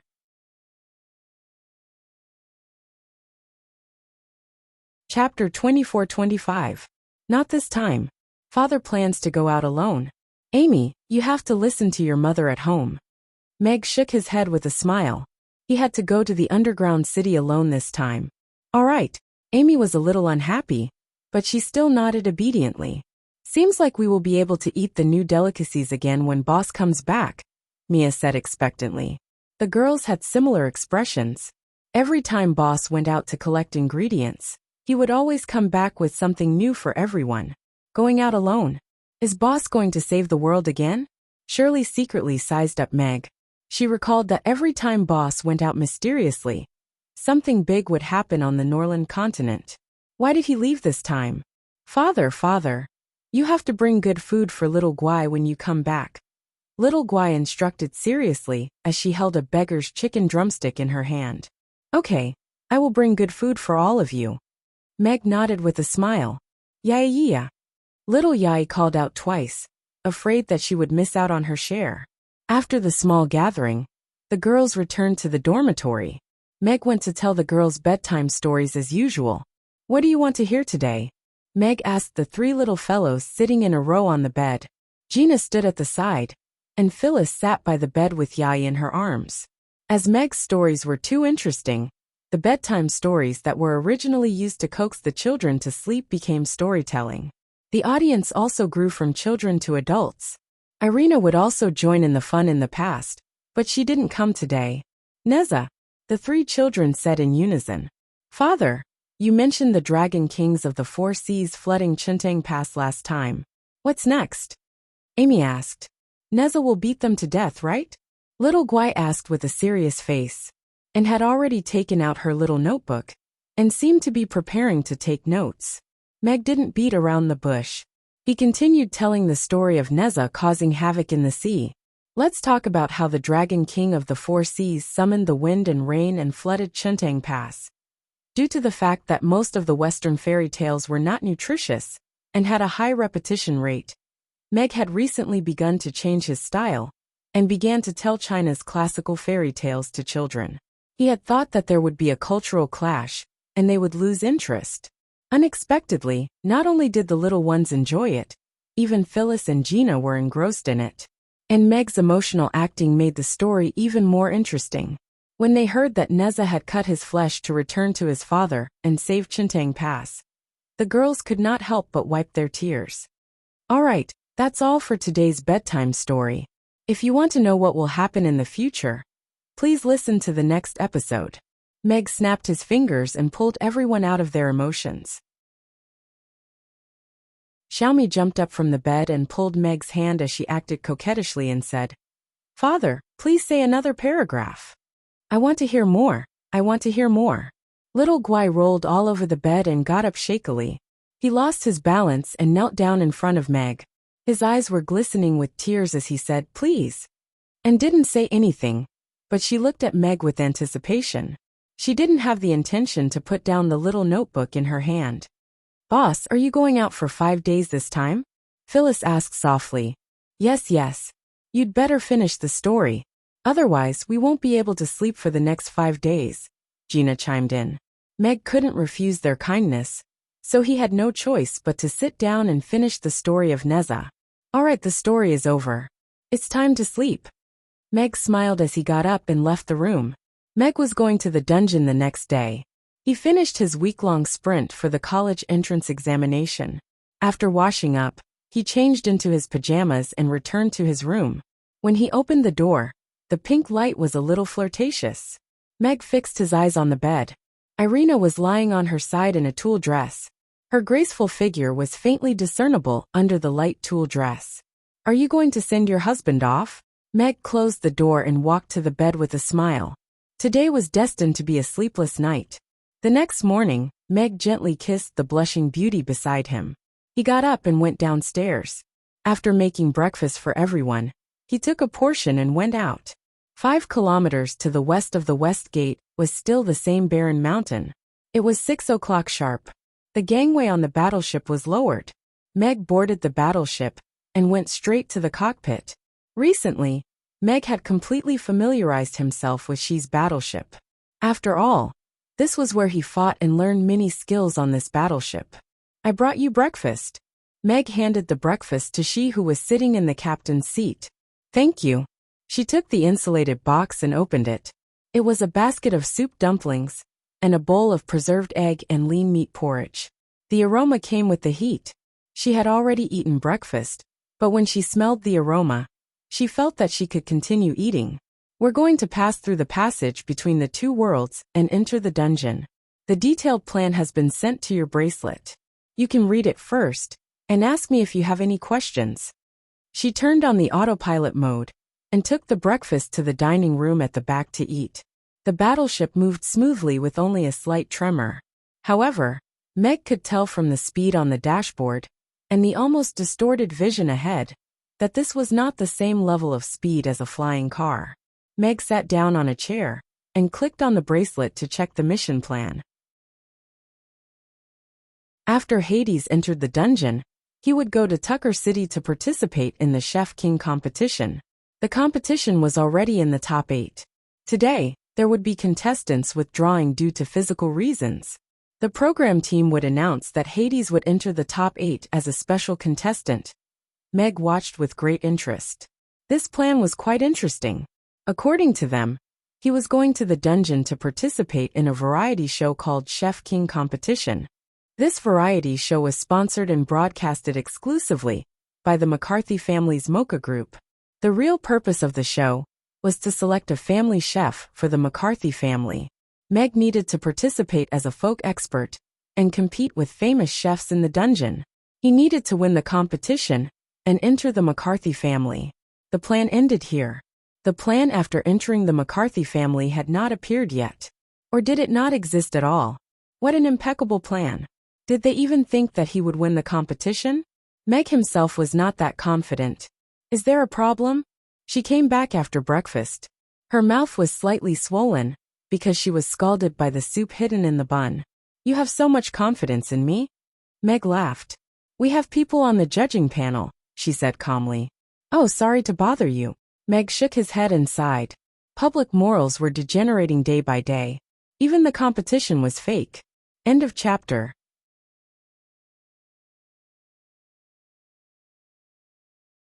Chapter 24-26. Aren't you going to ask what a reality variety show is? Seeing that Meg was silent, she could not sit still. Isn't it just a group of actors acting out an awkward reality show? Meg said casually. She was speechless. Meg's summary was so accurate that she did not know how to refute and complain. How did you know? She frowned slightly, feeling that she had found a blind spot. Didn't you help me open the film library? There are variety show segments in it, Meg said matter-of-factly. She said faintly, you've mastered it quite well. You know, I'm very talented in machinery. Meg smiled. Although he had changed his face, she still felt that Meg was asking for a beating. What about after I enter the McCarthy family? What's the follow-up plan? Meg asked. If there's a plan, give it to me quickly. I don't like the feeling of being led by the nose. Plans can never keep up with changes. I haven't received a follow-up plan, but based on past experience, no follow-up means no plan. You need to improvise, make your own plan, and complete the mission, she said. Understood. Meg nodded. This was more in line with his style. I need more information about the McCarthy family and Senator Tam. You only gave me 2 names. I don't have time to slowly investigate by myself. The detailed information will be packaged and sent to you soon. All the functions of your bracelet have been opened, including the internet connection. You can go and learn about the Master Chef competition first. If you can't win and enter the McCarthy family, this mission will fail by default, she said. Meg tapped on the bracelet, and the system showed that the update was completed. At the same time, some of the originally gray interfaces and functions were all lit up. After all, Meg was someone who had experienced the internet era. He would not make a fuss about surfing the internet. Moreover, there might not be as many talents on the internet as there were on Earth. After all, people in the underground city had to cultivate for no reason. However, it was different on Earth. There were plenty of people who had nothing to do, such as you. Just as Mag was about to ask where she was going to watch the variety show, a notification popped up. Explode. The top 8 of the Master Chef competition is about to begin. Popular contestant Jasper Flagg had regretfully withdrawn from the competition due to physical discomfort. Mystery guest joining us urgently. The mysterious guest Meg Benben clicked on the message. According to the report, the most popular contestant in the competition, Jasper Flagg, had suffered an unexpected injury last night and was unable to continue participating in the competition.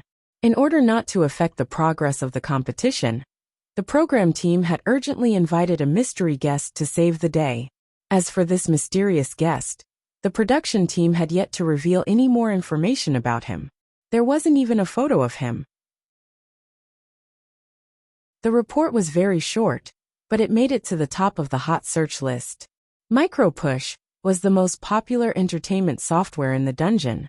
It integrated news, entertainment, short videos, games, etc. Its functions were not much different from Weibo. The biggest difference was the number of users. It was said to be 18 billion. 80% of the residents of the underground city had microblogging accounts.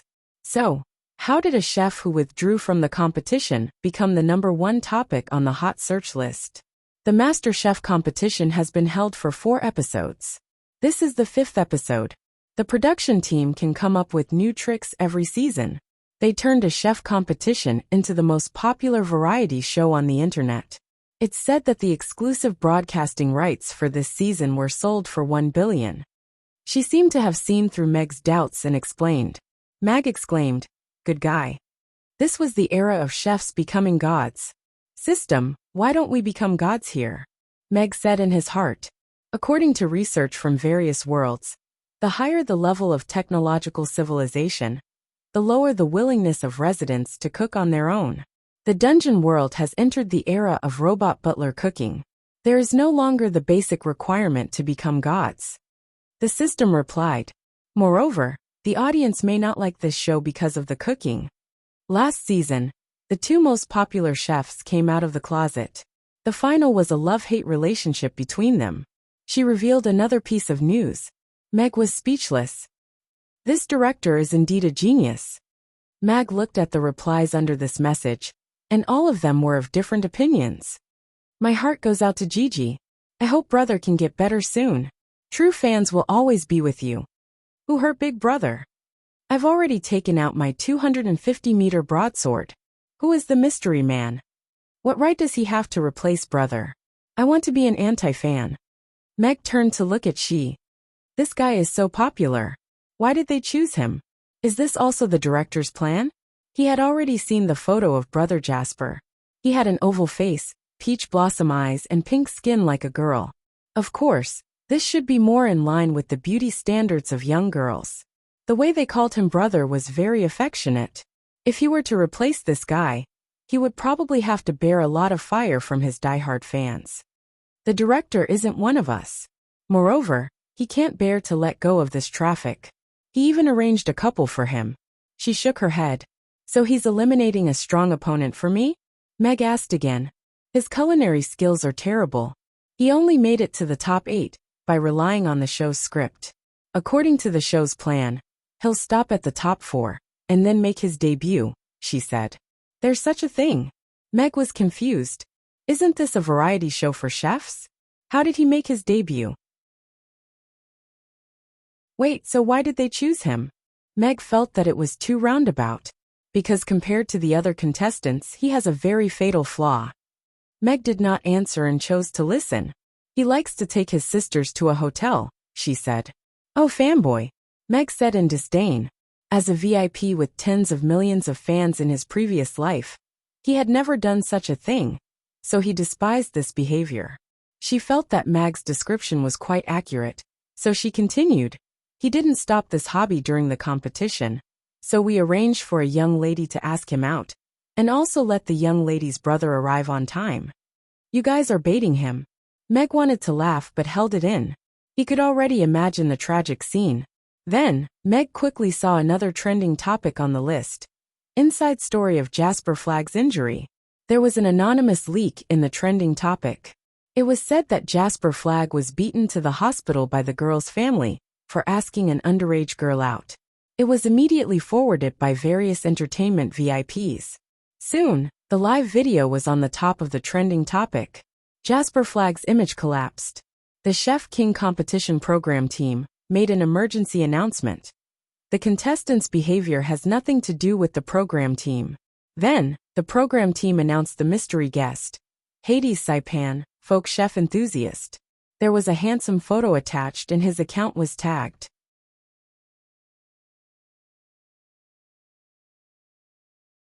Chapter 24-27. Meg ate melons all the way and experienced the long-lost thrill of surfing. As one of the melons in the melon field, he did not have the slightest awareness of being a melon, and even liked the post. Then, Hades Saipan, like Jasper Flagg, was beaten up, also made it to the end of the trending list. Relying on this wave of popularity, Meg's newly registered account already had more than 1 million fans. Of course, compared to the popularity of Jasper Flagg's 30 million fans, it was still a far cry. Is this the software with 18 billion users? It's terrifying. Meg looked at the rapidly increasing number of fans and glanced at the 9,999 plus private messages. Half of them were abuse from Jasper Flagg's diehard fans. Meg filtered the keywords and then blocked them with a click. Primary school students only had a few words of abuse back and forth, so it was very easy to distinguish them. The other half were talents. This is a handsome guy. Thick eyebrows, big eyes, bright and handsome. Isn't he 100 times better than that girl? Brother, I love you. Wanna go out? Plus sister. Handsome. I have 2 buildings in the central area of Tucker City. Are you interested in having dinner tonight? What's the standard of 2 buildings in the central area of Tucker City? Meg turned his head and asked she. The current housing price in the central area is $800,000/, she replied. Meg roughly calculated in his mind and replied, I'm not that kind of worldly person. That's a pity. The rich woman quickly replied to him, with a picture of having breakfast. Through the floor-to-ceiling window, a long river could be seen in the distance. Meg first searched the picture and confirmed that it was not a web map. Then, he found the river in the central area of Tucker City and determined the approximate area of the shooting room based on the angle of the photo. Tucker City CBD. The Twin Towers. According to the information on the internet, the Twin Towers belong to the Dixon family. which was one of the top 10 families along with the McCarthy family. If there's a chance, I can cook for you personally. Meg replied with another message. Hee interesting. The other side replied with a message and did not follow up. Hee disgusting. She rolled her eyes at him. How can you peek at other people's messages? Meg glanced at her. Do you think people of their status would send you such messages? She asked. What if? Meg asked. You have a wife and children, she reminded him. I'm making preparations to complete the mission. Do you think I want to live off you? Meg was amused by She's serious look. Instead of answering, she said, the Chef King competition is divided into online popularity and live judges' scores. The contestants have been competing for a month and have accumulated a lot of popularity. Now that you're in the top 8, you're at a huge disadvantage starting from 0 online popularity. You're still playing the idle trainee trick in such a professional competition. Mag was shocked. Just now he was so engrossed in watching that he forgot to look at the rules of the competition. Moreover, this was too outrageous. What did being good-looking have to do with cooking? Wasn't this program team too unprofessional? Do you think a lot of people would like to see a group of pot-bellied chefs cooking together? She asked. Meg was speechless. Starting from the preliminary round, the contestants will be selected according to the ratio of well-known chefs and folk experts. The professional chef team will be responsible for the professional aspect, while the trainees from various entertainment companies will be responsible for the appearance and the topic. The program team will gain the topic, and the trainees will gain popularity. It's a win-win situation. Meg could not help but sigh. There was no cooking competition in his previous life. There was a reason why it was so popular. It was because this director knew how to play. According to the competition rules, the weight ratio between the professional judges and online popularity was 8-2 in the final score. Don't underestimate this 20% weight ratio. If the live score was similar, this 20% popularity would be the deciding factor. For example, Meg's almost 0 popularity was equivalent to adding 20 points to the contestant's full popularity. How could he compete? How long will this competition last? Meg asked. According to tradition, the top 8, semifinals, and finals will be held consecutively. The champion will be decided in 3 days. Meg was confused. This was different from the variety shows he remembered that would drag on for a year. How could such a popular competition be finished in 3 days? Then how can I get the popularity of the contestants, who have been with them for more than a month, in just 3 days? Meg looked at She seriously and asked. She was silent for a while before saying, I'll try my best to help you. Meg sized She up and asked sincerely, have you been in the food industry? She was puzzled. Do you know how to post such things? Meg randomly opened the front page of a celebrity's account and pointed to the mushy comments at the top of the rankings. She stared at the screen with a solemn expression for a while before shaking her head. Meg sighed and fell into deep thought. Although he was confident in his culinary skills, this was a variety show and not a proper cooking competition. He was certain that there would not be a big gap in the competition's ratings. At the very least, it was impossible for him to pull ahead of the contestant in second place by 20 points. Therefore, he had to make up for it in terms of popularity. Even if he did not get first place, he had to at least get to the average. As long as the contestant in first place could not pull ahead of him, in terms of popularity, he was confident that he could win the competition. As a celebrity in his previous life, he had done some research on gaining fans. The ordinary popularity type of fan growth was slower, but there would be an explosive period after gaining traffic. For example, a celebrity would gain fans quickly during a popular drama. Meg was now at the center of a huge traffic pool, but he did not have any works. He did not even have anything to talk about other than a slip of the hand. He only relied on a photo to gain some fans.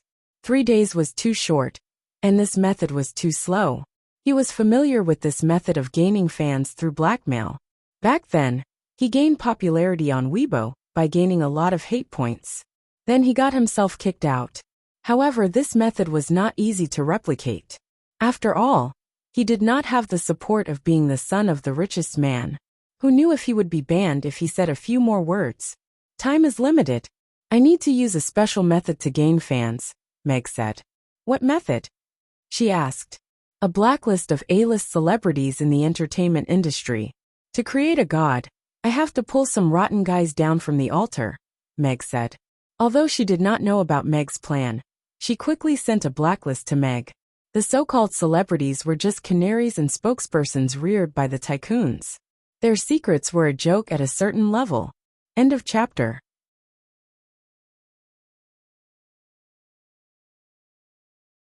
Chapter 24-28. Meg looked at the list and frowned deeply.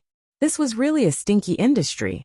Those celebrities with extremely beautiful resumes, who were sanctimonious and kind to the outside world, were doing dirty and despicable things behind the scenes.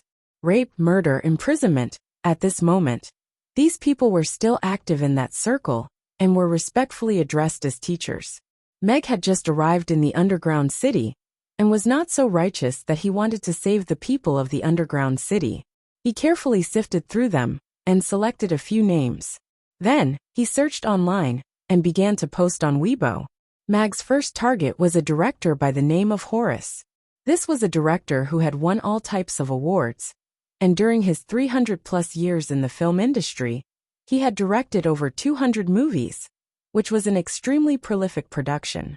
In the introduction of the person in the tweet, he was a respected director, a shining star in the history of film, a monument.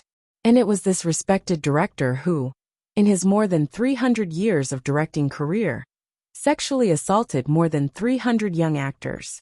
More than 10 of them committed suicide out of shame and anger, and the victims had no recourse. These deeds were not popular on the internet, and only a few words could be found. Horace was still active in the film and television industry. Recently, he had received a $1 billion yuan investment and was filming a large-scale war film. There was also a related news on the trending list. Meg did not pity the actors who used their bodies in exchange for opportunities. It was just that almost half of the victims were extras and interns. They had not even officially stepped into the industry and were ruined by Horace. The victims who committed suicide were basically from this group. They were weak and had no recourse. Even their voices on the internet had been completely deleted. Standing behind Horace was the Dixon family. Yes, it was the family of the rich woman who sat in the Twin Towers building and asked him out for a meal. Meg forwarded a suicide tweet sent by a victim with only 3 views. After sending this tweet, she chose to commit suicide by jumping off a building. In the post, she recounted how, as an extra, she had been sexually assaulted by Horace and the 2 main actors during the filming of the movie. But no one saw this tweet. There were only 3 views. This was the tweet that she found for him. Horace. Justice may be late, but it is never absent. After sending the tweet, she turned to look at she. I need to make sure that this tweet won't be deleted or restricted. She thought for a moment and nodded. It can be done. Meg's Weibo post was followed by many comments. Fuck. Is this true? I grew up watching Horace's movies. My grandfather grew up watching Horace's movies. He has won almost every award in the film industry. Why would he do something like this? I feel like a squid in a melon field, jumping up and down. Is this newcomer crazy for attention? With director Hu's reputation, he can easily ban him. Charlie was my childhood idol. You don't have to do that, do you? I'm waiting for a rumor to be refuted, or a solid piece of evidence. Jasper's incident put Meg's account at the center of a whirlpool. After the incident, the tweet that he forwarded by Horace also caused a whirlwind on the Weibo. It made it to the trending list and started to climb rapidly. Hades accuses Horace of sexual assault of underage girl. Charlie, Bart suspected of being involved in sexual assault with Horace. Many topics made it to the top. The Weibo team reacted quickly. They reduced the popularity, closed the comments, and hid the keywords in an attempt to suppress the matter. Meg looked at the trending list that was dropping rapidly. There was only one related topic left on the list, which showed the power of the other party. He turned to look at she who was chatting with someone, and did not rush her. At the same time, at the Weibo headquarters on the 13th floor of the operations department, the operations director, Amos, looked at the news that he just received with a grave expression. A director of the board of directors asked him to remove Horace from the trending list and ban Hades's account. On the other hand, he had just received a report from his subordinate that the Chef King competition had just submitted a new event application, and the funds had been received. They wanted to promote Hades's PK event. Amos knew what the organizers of the Chef King competition were thinking. Jasper's incident had brought some negative impact to the show. Before it could spread, Horace's incident had been exposed. Furthermore, he had brought along two veteran stars, Charlie and Bart. It had attracted the attention of the audience. This was better than any public relations method. More importantly, the McCarthy family was behind the Chef King competition. Miss Nancy was the person in charge, and also had a seat on the board of directors. He could not afford to offend her. As the operations director, he was certainly happy to see this. He was even willing to give some traffic and a push. This year's KPI might be completed in advance. However, the matter now involved two major families. As a mere operations director, he was caught in the middle. It was too uncomfortable. This old pervert should have gone to hell long ago. Amos spat a mouthful of saliva.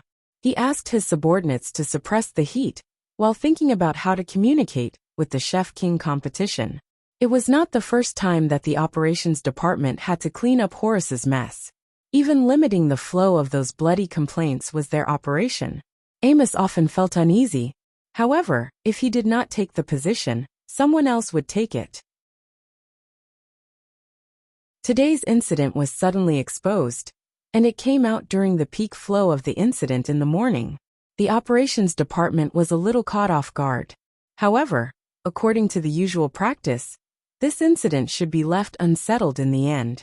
A pure person who had just announced to participate in a variety show, and a well-respected director in the entertainment industry who had the backing of a major tycoon. It was like hitting a stone with an egg. However, looking at those words, Amos felt that it was particularly dazzling. Justice may be late, but it will never be absent. Guilt or fear? Weren't they also accomplices? They covered the mouths of those girls and let them die in despair. Amos shook his head and threw away the distracting thoughts in his mind. He dialed the number of the Chef King competition's director. Outside Tucker City, in a film and television base. The Grand War scene was spectacular. This was the scene set by the crew of the new War of Blood and Iron. It was directed by the famous director Horace, and starred the powerful actors Charlie and Bart. These three were known as the Iron Triangle of action and war films. They had worked together on more than a dozen movies, and had won many awards. However, at this moment, the Iron Triangle gathered in the director's office with a heavy expression. End of chapter.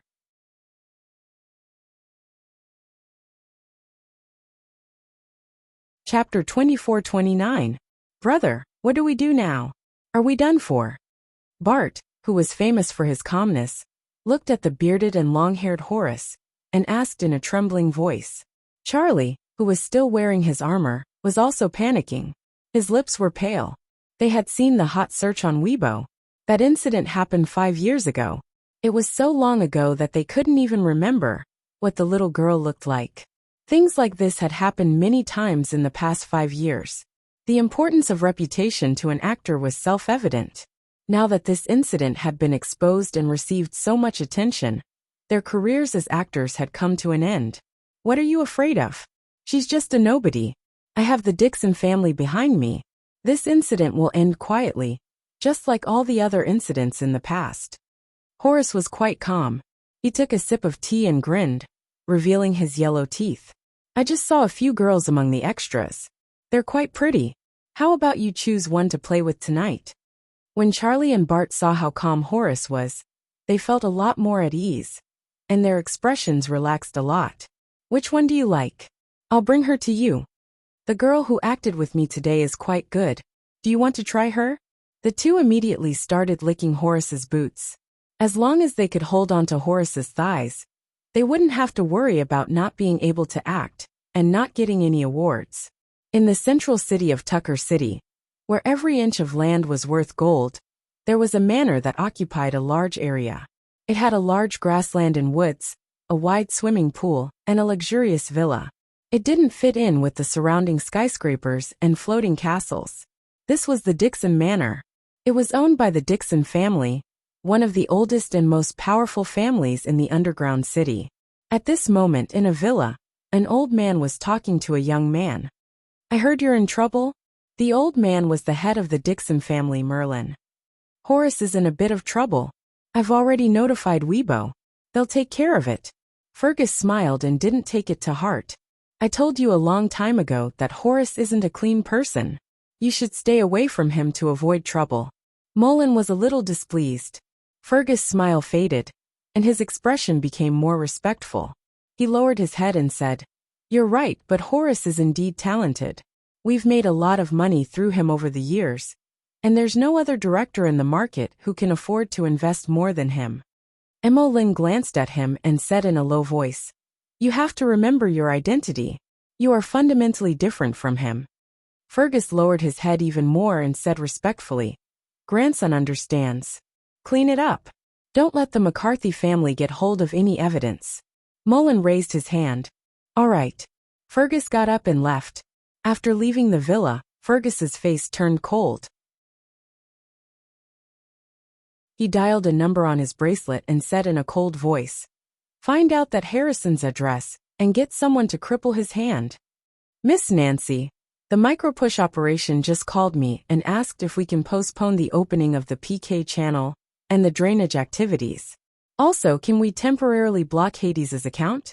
At the filming site of the Chef King competition, a stout director walked into the director's office and asked the young woman sitting on the sofa. "No." The young woman sitting on the sofa was wearing a black haute couture dress. Her long brown hair fell over her shoulders. She raised her head and showed a pure and cold face. Her voice was as clear as an ice spring. "They want us to hide the truth, for a rapist and murderer? Ridiculous." The director felt the air in the office become colder. He swallowed and nodded. "I'll call him right away. Tell him that we've transferred the money. Hades is our official contestant. If he dares to do anything, tell his boss to come see me," Nancy added in a cold voice. "Okay." The director turned and left the office. "This newcomer is quite interesting." Nancy clicked on Hades's homepage, and the corners of her mouth curled up. She didn't want to stir up the dirty entertainment circle, but since someone had started it, she didn't mind adding fuel to the fire. Maybe it was because those words were soaked in blood and tears. Or maybe it was because she was moved by his words. In the CBD of Tucker City, on the top floor of the famous Twin Tower building, a beautiful woman in a bathrobe was lying on a deck chair next to the endless pool with bare feet. She was swiping her microblog with great interest. His fans have exceeded 3 million so quickly. This little brother is going to be popular. The woman clicked on Hades's main page and saw the first microblog he sent. It was a forwarded microblog. About 5 minutes later, the woman clicked on the comments with reddened eyes, intending to comment. As a result, she found that she couldn't comment. It should be said that the comments of this microblog were closed. As a surfer who had been in the circle for a long time, and had many fans, of course, she could see that it was the work of microblogging. She had vaguely heard about Horace before, but she wasn't interested in this aspect, so she didn't go into depth. Today, when she saw this little sister's tears of blood, she felt great indignation. A weak girl was wantonly humiliated and played with by a man who held power. In the end, she didn't even have a place to complain and died in despair. Now that the matter had been exposed, these people were still covering for the murderer and trying to deal with the person who raised the problem. "Bastard, you don't take me seriously at all." The woman exited the microblog, dialed a number, and then cursed angrily. 3 minutes later, Hades's comment section was closed, and there was an additional comment. "Hades, you're so righteous. I support you. Did you post this?" Meg looked at the lonely comment and turned to ask she. She glanced at the ID and found it familiar. "Isn't this that rich little sister of yours?" Meg took a closer look. The ID that shone with 7 colors was indeed quite familiar. Cute 3 years old. Meg was a little confused. Under the circumstances of reducing the microblog's popularity, closing comments and banning reposts. This account could still post a comment, which meant that this was most likely a privileged account.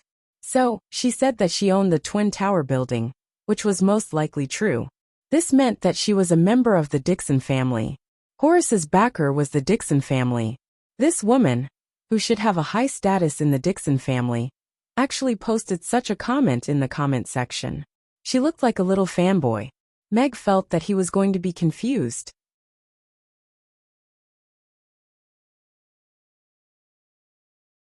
Chapter 2430. As for Micropush CEO Lucian, he felt like he was about to go crazy. As the most glorious worker in the underground city, the emperor of work in the mouths of others, he had been the CEO of Micropush for 20 years and had experienced countless storms. But today was without a doubt the most painful experience for him. It was one thing for him to be sandwiched in the middle between the two corporations. But what was up with the demands of the corporation's internal division? Young Master Fergus of the Dixon family had just called him to suppress the discussion and not let it spread any further. As soon as he hung up, young Miss Akali had called and scolded him because he had been banned in the comments section. She had even threatened him with a trial by the board of directors. Because Micropush was too big, it had already been split up several thousand years ago. Other than the Dixon family and the McCarthy family on the board of directors, there were also the directors of the other 3 large corporations. Moreover, the government was the real major shareholder behind Micropush, and the influence of each major corporation in the government was different. This meant that each corporation had the means to influence Micropush. This was also a tacit understanding and balance that the corporations had reached with this huge company. So the CEO of Micropush had always been considered the most glorious and also the most headache-inducing position. Of his predecessors, there were few who had retired in glory. There were some who had left in a sorry state, some who had hung themselves, and some who had been sent to prison. To be able to hold the position for 20 years, this was the longest record of the Micropush era. Receiving a message made Lucian come back to his senses. He opened the personal information his secretary had just sent about Hades, who had caused this storm. Hades Saipan, both parents are dead. The first paragraph made Lucian's mind clear. Usually people who came from orphanages like this were either abnormal or abnormally strong. For example, Marshal Ferdinand belonged to the latter. Lucian quickly looked over Hades' personal information and was a bit disappointed after reading it. Normal information, pure trash in cultivation, with a bit of talent in cooking. Because he was considered handsome, he was chosen by the program team as a guest to save Jasper after the incident. In his personal qualities, there was a teacher's evaluation of him, filled with a sense of justice. A sense of justice? What a rare character. Lucian gave a faint sigh. He had already solved the case. Obviously, this was just an accident. A young man with a strong sense of justice happened to see the bloody accusation when he first came into contact with Weibo. He angrily reposted it and fired a shot at the famous director Horace. Then, with the help of the traffic, it turned into a storm. What an interesting coincidence. That kid probably still didn't know what had happened. Maybe he was still proud of his Chinibi words? And now, he had to clean up after an unintentional act by a teenager. If he couldn't satisfy all parties, then he could just pack up and leave. From the looks of it, the McCarthy family has decided to protect your account. Also, due to the feud between the two families and the commotion caused by the chef's competition, your message won't be deleted, she said to Mag as he turned off the wristband. So, what were you doing just now? Meg asked with a serious expression. Submit the observer's log, she answered seriously. Meg was speechless. He thought that the reason this Weibo could survive was because she's military was involved in the struggle. So she didn't do anything at all? She saw through Meg's thoughts and explained. Since it's confirmed that this message won't be deleted, let the bullets fly for a while before the military gets involved. It doesn't look like there's an obvious connection. Meg nodded thoughtfully. Although the military's involvement could escalate the situation, it would undoubtedly raise the vigilance and suspicion of the major tycoons. He was aiming to enter the McCarthy family, so his background must be clean. Meg could not get involved in the struggle between the parties, and was not in a hurry to send a second Weibo. The chef's championship had opened up his PK channel. In just half an hour, his PK points had reached 1.3 million. However, on the leaderboard, the contestant with the highest PK points had reached 130 million, while the one with the lowest PK points had more than 80 million. Meg clicked on the video and began to understand the process and rules of the chef's championship to prepare for the quarterfinals. About half an hour later, the warship stopped outside a big city. Meg stood in the cockpit and looked at the huge city surrounded by walls that were dozens of meters high. He was amazed. This was a big city that he had never seen before. It was more than 10 times bigger than Chaos City. The towering skyscrapers and the floating castles in the sky made the city look three-dimensional. Countless flying vehicles traversed through the sky in an orderly manner, as if there was an invisible road that bound them. "This is Tucker City?" Meg asked. "Yes, Tucker City, the capital of the underground city and the first fortress." She nodded and looked at the huge city in front of her with the same amazement in her eyes. "Why is there a need to build walls in such a high-tech city?" Meg raised his doubts. A wall that was dozens of meters high might be useful if it was on the Norland continent. But in this world where everyone was flying cars, was there any value in having a wall that could be penetrated by a sniper rifle? The underground world is also full of danger. This wall was built when the city was first built. Over tens of thousands of years, it has been constantly reinforced and strengthened by later generations. "What you see is only the surface," she said calmly. Meg immediately understood. He could still roughly imagine the level of defense needed for this huge city that housed hundreds of millions of people. "What about now? Do I go directly to the recording site?" Meg asked. "Warships are not allowed to enter Tucker City without permission. I will drive you to the recording site in a flying car." She walked to the back of the cabin. "You're not going back to the Norland continent?" Meg was surprised. He thought she had completed the mission by sending him to the underground city. "This is your first time in the underground city, and your first mission. I will be your assistant and help you complete the mission." She walked into the changing room and closed the door. 3 minutes later, a young woman in a black business suit walked out. "Beautiful, who are you?" Meg looked at the woman who had put on a delicate face and wore black-rimmed glasses. "From now on, I'm your manager Lola, a newcomer in the industry." She's voice had also changed. Her originally cold voice had become gentler. "Okay." Meg nodded. As a new agent, he did not dislike people giving advice behind his back, let alone a beautiful woman like she who did not say much. End of chapter.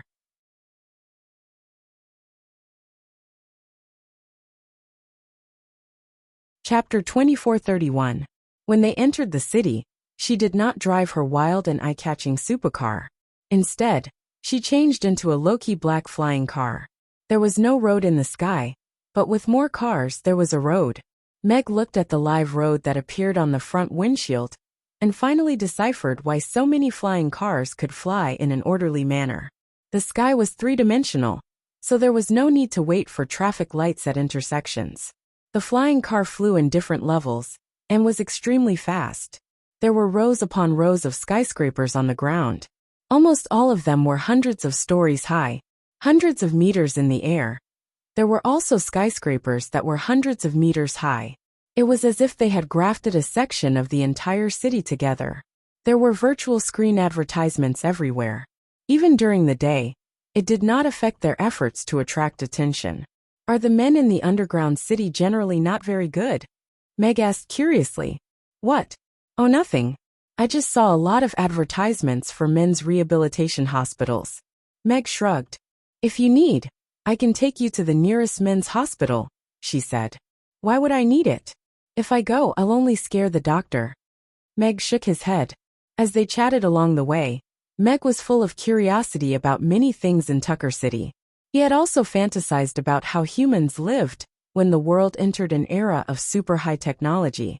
However, the real advanced civilization was still a little more advanced than his imagination. The Chef King competition was recorded in Mocha Building. As one of the most popular variety shows in recent years, Mocha Group gave a lot of support. She flashed her access pass and drove the flying car into the parking lot of Mocha Building. After entering the building, watch your words and don't trust anyone. Before getting out of the car, she reminded Meg with a serious expression. I may be better at this than you. Meg opened the door and got out of the car. You're Mr. Hades, right? I'm a staff member of the Best Cookery Competition. The recording is about to begin soon. Please come with me. Meg had just alighted from the car when a young man came up to him with a smile. Meg glanced at the work ID on his chest. It was a staff ID from the program. Hello, I'm Hades's manager, Lola. Are we heading to the dressing room now? She came around from the other side of the car and asked the staff. The staff member was stunned for a moment before he urged, Yes, please come with me quickly. Because of today's incident, the director is extremely angry. It's best if you don't get into trouble. Please lead the way, she said. She exchanged glances with Meg and saw a trace of suspicion in each other's eyes. This way. The staff member led the way and led Meg and the others to a side passage. Meg looked at the sign above the passage. It was a freight passage. There's something wrong with this guy, Meg transmitted to she. They might have been sent by the Dixon family to silence us, she said telepathically. What if a fight breaks out? We can't expose ourselves, can we? The internal security of a building of this level is very comprehensive. We only need to trigger the security system and delay for a bit. Naturally, the security guards will come and deal with him. Meg nodded slightly. If it was just stalling for time, it would be easy. Isn't this the freight passage? Why aren't we going through the staff passage? Meg raised his doubts. The staff member paused for a moment before he explained with a smile. It's faster to go through the freight passage. Only the senior staff knows about this shortcut. I see. Meg nodded with a faint smile and continued to follow him forward. After passing through 2 intersections, they turned into a slightly smaller passage. The staff member walking in front suddenly turned around with a black dagger in his hand. He suddenly sped up and rushed toward Meg. What are you doing? Meg retreated in a panic and leaned to the side to avoid the sharp dagger. However, the clothes on his arm were still cut open. It didn't hit. The young man was also stunned. He thought that this stab would be enough to cripple one of his arms, but there was not even a drop of blood. Without saying a word, he moved forward again and stabbed the sharp dagger in his hand toward Meg's chest. The mission he received was to cripple this guy, but there was no mention of killing him. Murder! Shi Li's shrill screams echoed in the empty corridor. The lights in the corridor 3 meters away immediately exploded. Meg wondered if she had practiced the lion's roar as he retreated awkwardly into the main passage. He narrowly avoided the sharp dagger, and the clothes on his chest were cut open again. There was real-time surveillance in the main passage. Shi's lion's roar and exploding corridor lights had successfully triggered the building's security system. Damn it! The young man looked annoyed. According to his plan, he should have succeeded with his first attack, and then left through the pre-planned route before the Mocha building's security could react. However, he did not expect this weak-looking guy in front of him to avoid his attacks and trigger the security system in advance. He lowered his right hand and raised his left hand. A black muzzle was aimed at Meg. Go to hell. The man smiled coldly. There was no gunshot because his finger was completely separated from his hand before he could pull the trigger. Along with it, half of the black pistol was broken. A red card was nailed to the wall, leaving a trail of blood on the wall. Meg looked back and saw a woman in a black dress standing at the end of the corridor, looking at him. The woman was very young, only about 20 years old. She was tall and thin with delicate collarbones, but her expression was particularly cold. Just by standing there casually, she gave off a strong sense of alienation. Meg knew this woman. She was Nancy McCarthy, the real person in charge of the chef's competition. After a brief eye contact, Nancy withdrew her gaze and disappeared into the corridor. Then, a group of burly men rushed out from both sides of the corridor and pinned the assassin who tried to escape to the ground. Meg looked at the assassin with some pity. Then with a pale face, He was taken away from the scene by the security guards with a lingering fear. Meg, who was taken to the security room, first received an emergency psychological counseling and then made a simple statement. Then, he was taken to the dressing room by the real program crew. "Mr. Hades, are you all right?" As soon as Meg sat down in the dressing room, a fat, honest-looking middle-aged man hurried in and looked at Meg. Meg also knew this man. He was Johnny, the director of the chef's competition. "I'm fine, just a little frightened. I didn't expect such a thing to happen in the Mocha building." Meg shook his head with a lingering fear and showed his cut clothes. "And I may need to change my clothes." End of chapter.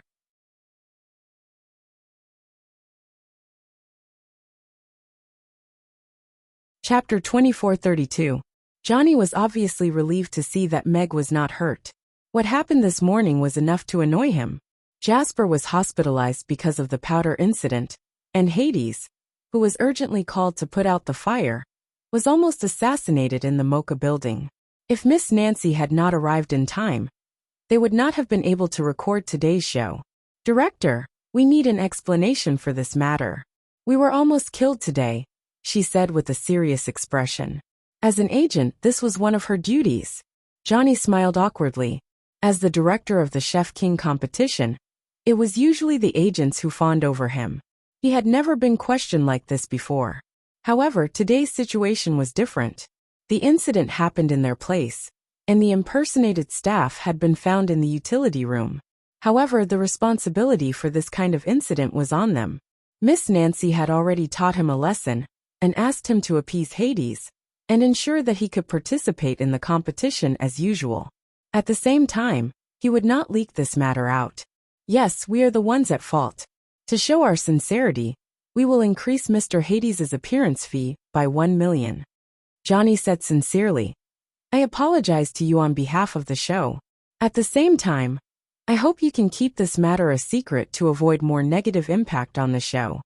The tweet that Hades forwarded in the morning was still fermenting a storm. If he posted another one now, "Assassinated in the Mocha building, I'll be scared to death," the hot search list would probably explode again. Meg clicked on the tweet in front of Johnny and glanced at his followers that had exceeded 5 million. Then, under Johnny's gaze, he clicked on the PK link of the Chef King competition. Looking at the PK value that was slowly increasing to 2 million, he sighed and said, "It's really difficult to catch up from zero." There was only an hour left before the show's live broadcast. Meg's PK value was not even a fraction of the lowest contestants. His online score would probably be 0. The top 8 contestants would advance to the top 4. The top 4 contestants had all exceeded 100 million PK points. This was not a fair competition at all. Meg exited the PK page and returned to his tweet homepage. He clicked on the post page and remained silent. A drop of cold sweat slid down Johnny's cheek. Ever since the Chef King competition, this was the first time he had been bullied by a newcomer. "Actually, I also feel that the rules of the competition are unfair to someone like you who joined the competition at the last minute. So I've discussed it with the program team. This time, in the quarterfinals, we'll reduce the proportion of online PK points from 20% to 10%, and the live judges' scores will account for 90%, Johnny said. This was actually a last-minute decision by him. Originally, the list of the top 4 had already been released. Hades had only asked Sure to save the day, and he would be directly eliminated today. "That's great, director. You're really a fair person." Meg turned off the Weibo and looked at the director approvingly. "Johnny, then do your makeup well. I'll get the staff to prepare the clothes for you." Johnny nodded and left the dressing room. The rules had been changed, but Hades would still be eliminated today. He was very sure because he was the one who wrote the script. Meg and she looked at each other, and the corners of their mouths curled up at the same time.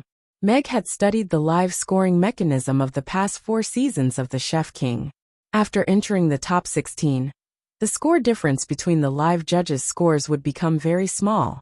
The difference between the highest score and the lowest score was rarely more than 10 points, and the difference between the first and fourth place was even smaller. Therefore, in this case, online popularity became an extremely important reference data. This was obviously a sinister game concocted by the capitalists and the program team. In order to support their brother's promotion and debut, fans would crazily fight to bring huge traffic to the program and also rich economic benefits. Based on past experience, it was impossible for Meg to first concede 20 points and then rely on the live judges' scores to pull back 20 points to enter the semifinals. Now, Johnny had made a promise to reduce the proportion of online PK points in the quarterfinals. This was considered to be giving Meg some preferential treatment and care. Of course, a 10-point difference was basically excluding him from the semifinals for this kind of competition. However, Meg had great confidence. Although the Chef King competition was a variety show with more entertainment than professionalism, from the top 16 onwards, the 10-member jury was extremely professional. They invited industry bigwigs, top chefs, and gourmets. Therefore, even with the influence of the program team, the professional jury's score rarely exceeded 95 points. More than 90 points was considered a high score. This was Meg's chance to reverse the score. The makeup artist for Meg was a petite young lady. Perhaps she was smitten by his beauty, but she blushed the entire time. "Mr. Hades, may I take a picture with you?" After the makeup was done, the lady finally mustered the courage to speak to him. "Of course, your makeup skills are impressive." Meg nodded with a smile and asked she to help take a picture of them. "You're so nice. I wish you success in the competition." The lady received the photo happily and sent her blessings. "Thank you." Meg got up and left the dressing room. Under the guidance of the staff, he went to the changing room. He knew that this girl would soon post their photo on Weibo, and then use some flattery to increase his favorability with some passers-by. "You seem to enjoy the feeling of being a celebrity." She followed behind Meg and sent him a telepathic message with a slightly strange expression. She was originally worried that Meg would not be able to adapt to life in the underground city, and everything around him was completely different from the Nora continent. However, it seemed that she had been worrying too much. Meg was not only adapting, but he was also like a fish in water. He even knew how to create a persona for himself and gain more fans. "I love what I do," Meg said with a serious face. "I'm also a professional when it comes to being an idol." "What's an idol?" In my hometown, it means a celebrity." The program team prepared a uniform for the contestants. Meg joined the team at the last minute, so the program team rushed to change a chef's suit for him. It barely fit him. The black and white color scheme was simple and bright. Meg changed into the chef's suit and immediately felt the frequent stares of several staff members. This was the trouble of being handsome. There are still 15 minutes before the live broadcast begins. All contestants, please go to the recording site. The staff will check the site equipment one last time to make sure that the audio output of the contestants' equipment is normal. Johnny's voice sounded from the broadcast, and the site immediately became busy. End of chapter.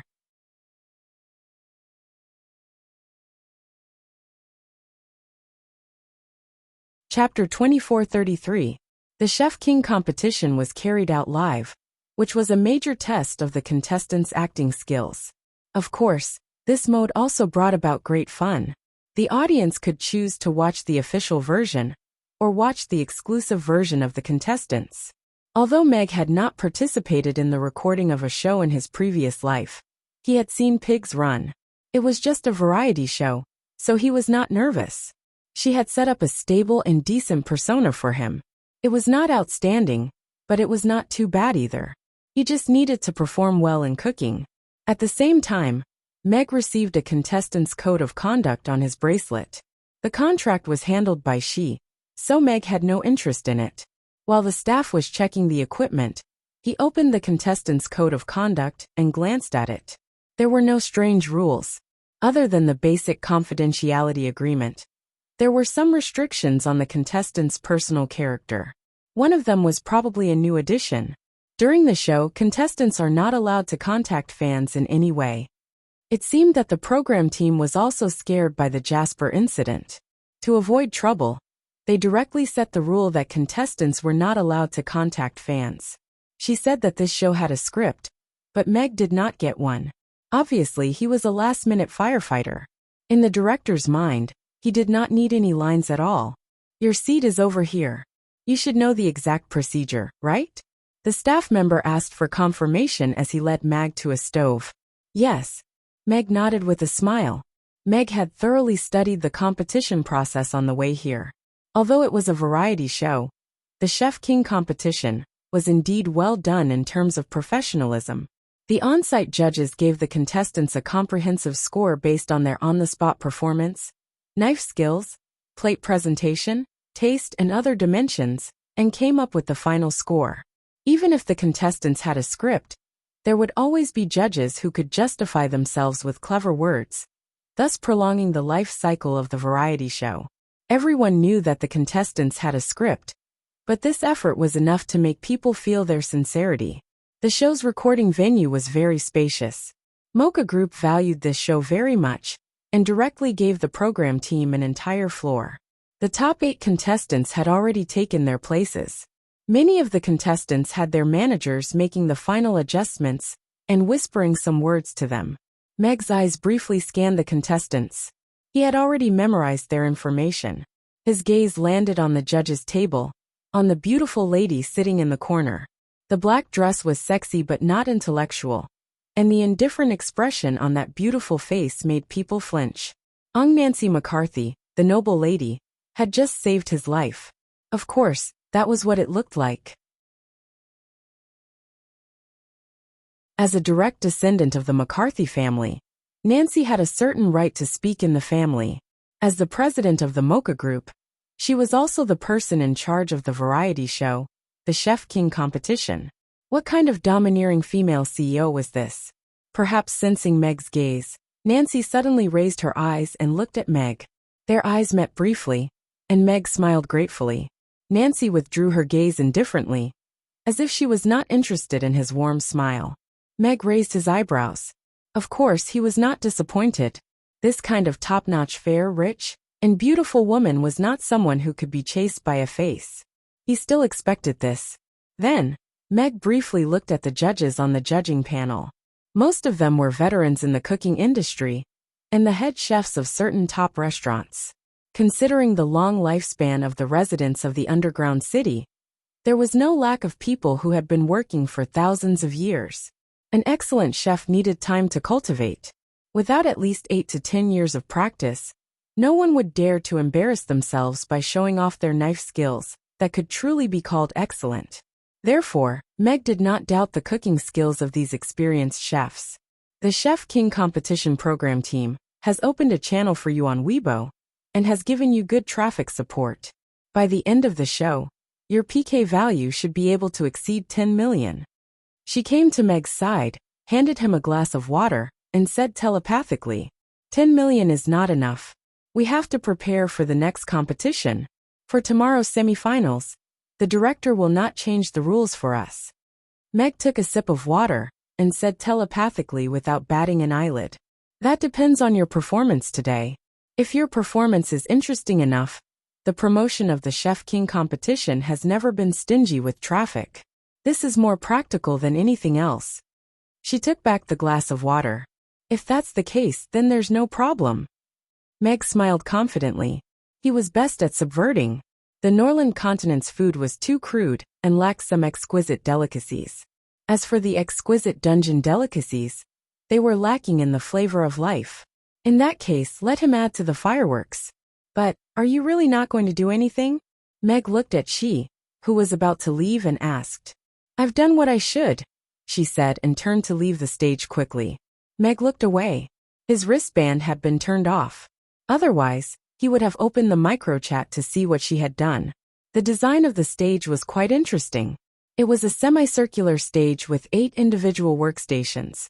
On the silver alloy workstations were various kitchen utensils, which were all prepared by the chefs themselves. Meg's workstation was very clean, but it was a little special.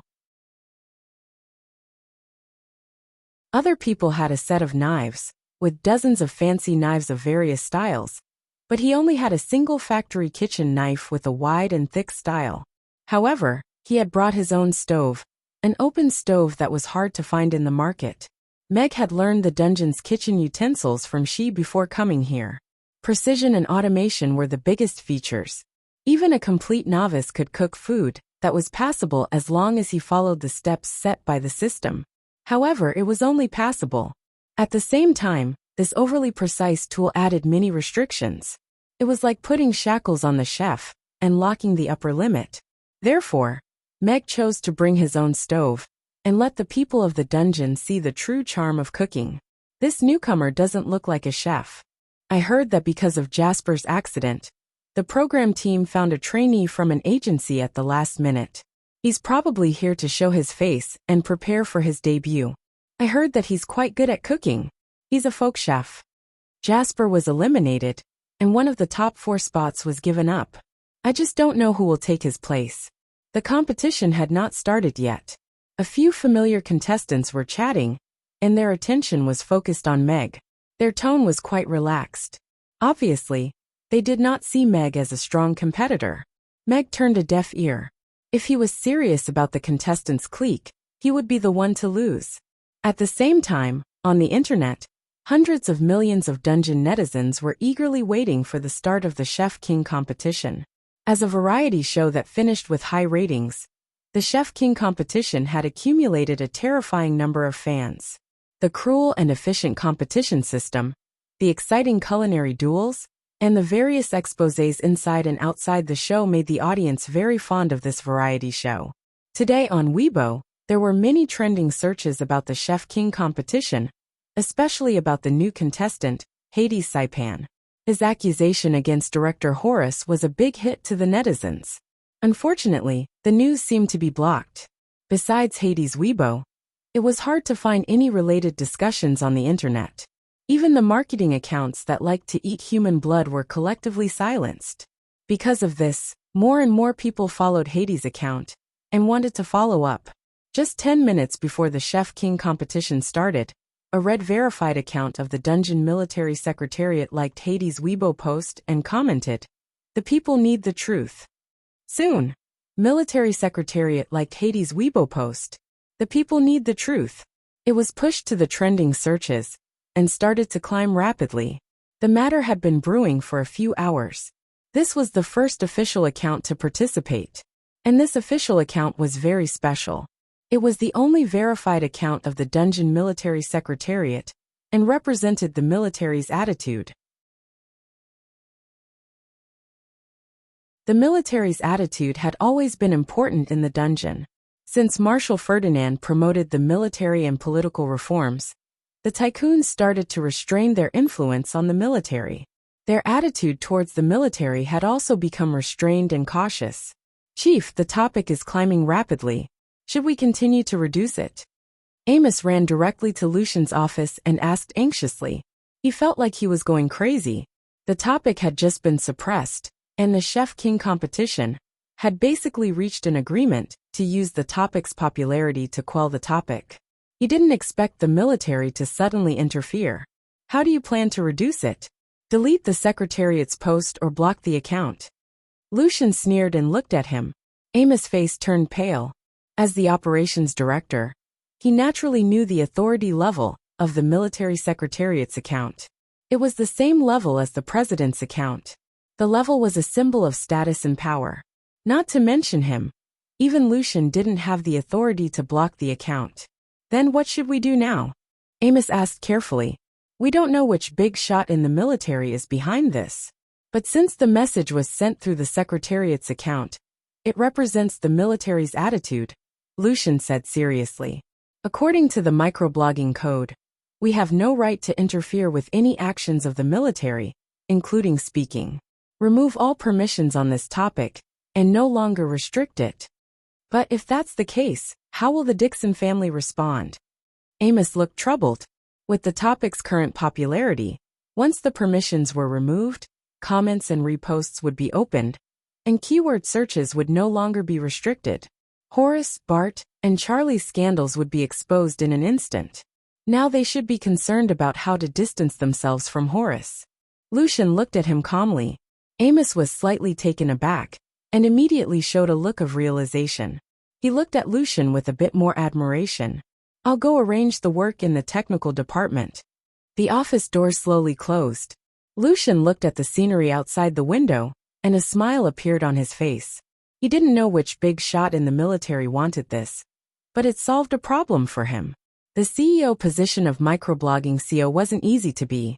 With so many forces involved, it was impossible to meet the requirements of every party. Therefore, to sit in this position, it was not enough to just be a professional. The skills of microblogging were the most important factor in whether or not you could stay in this position. Lucian had always been fair. He always stood on the side of the strong. When the Dixon family and the McCarthy family went against each other, it was very difficult for him, because both families were very strong, and he couldn't afford to offend them.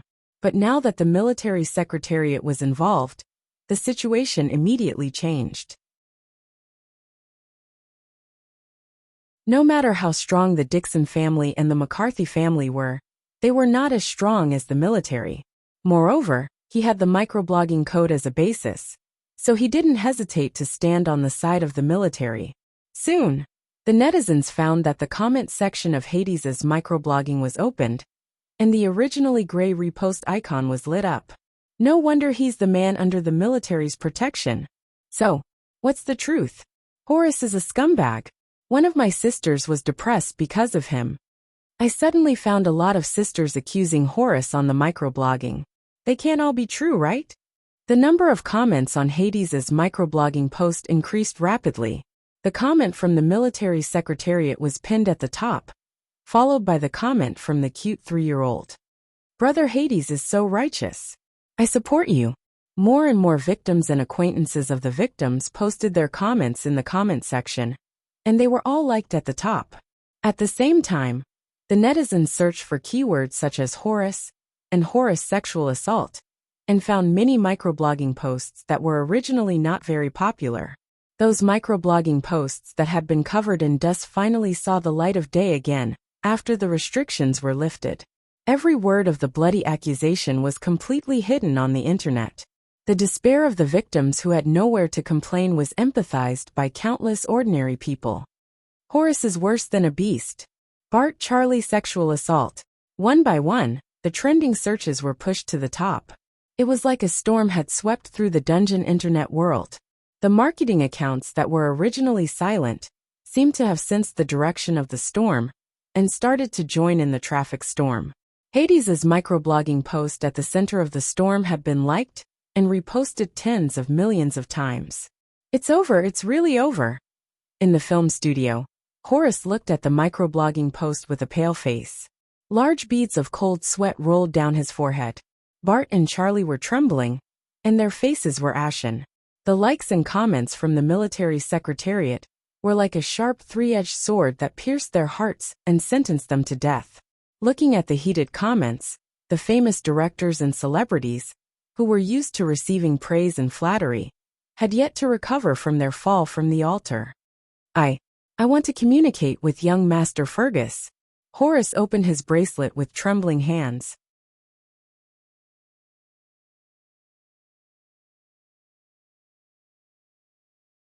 Chapter 2434. Horace couldn't get through to Fergus. After staring at the bracelet for a while, Horace stood up and left, his face pale. Charlie and Bart hurriedly followed him, avoiding the staff's strange looks. They asked in panic, "Brother, what should we do? I've been abandoned by the Dixon family. If you don't want to spend the rest of your life in prison, leave before the law enforcers arrive." Horace's footsteps quickened. When he got out of the room, he immediately took out his flying car and drove away. Charlie and Bart looked at the flying car in a daze. After hesitating for a while, they drove away as well. Did Director Horace, Charlie, and Bart run away? A staff member at the scene happened to take a picture of this scene and posted it anonymously on the internet, causing another round of discussion. Tucker City Dixon Manor. "Looks like you didn't handle the matter in the morning well," Mullen said to Fergus calmly, sitting on the sofa in the villa. "The matter was already under control. I didn't expect the military to suddenly intervene." Fergus lowered his head, looking nervous. "I also heard that the guy who posted the tweet was assassinated in the Mocha building this morning." Mullen looked at Fergus. "You did it, right?" Fergus's face changed slightly. He hesitated for a while then nodded. I was too reckless. Dealing with people who raise problems has always been what we tycoons are good at. In the past tens of thousands of years, it's almost become a habit. Mullen smiled, but his eyes suddenly became sharp. Times have changed. Nowadays, we don't have the final say in the underground city.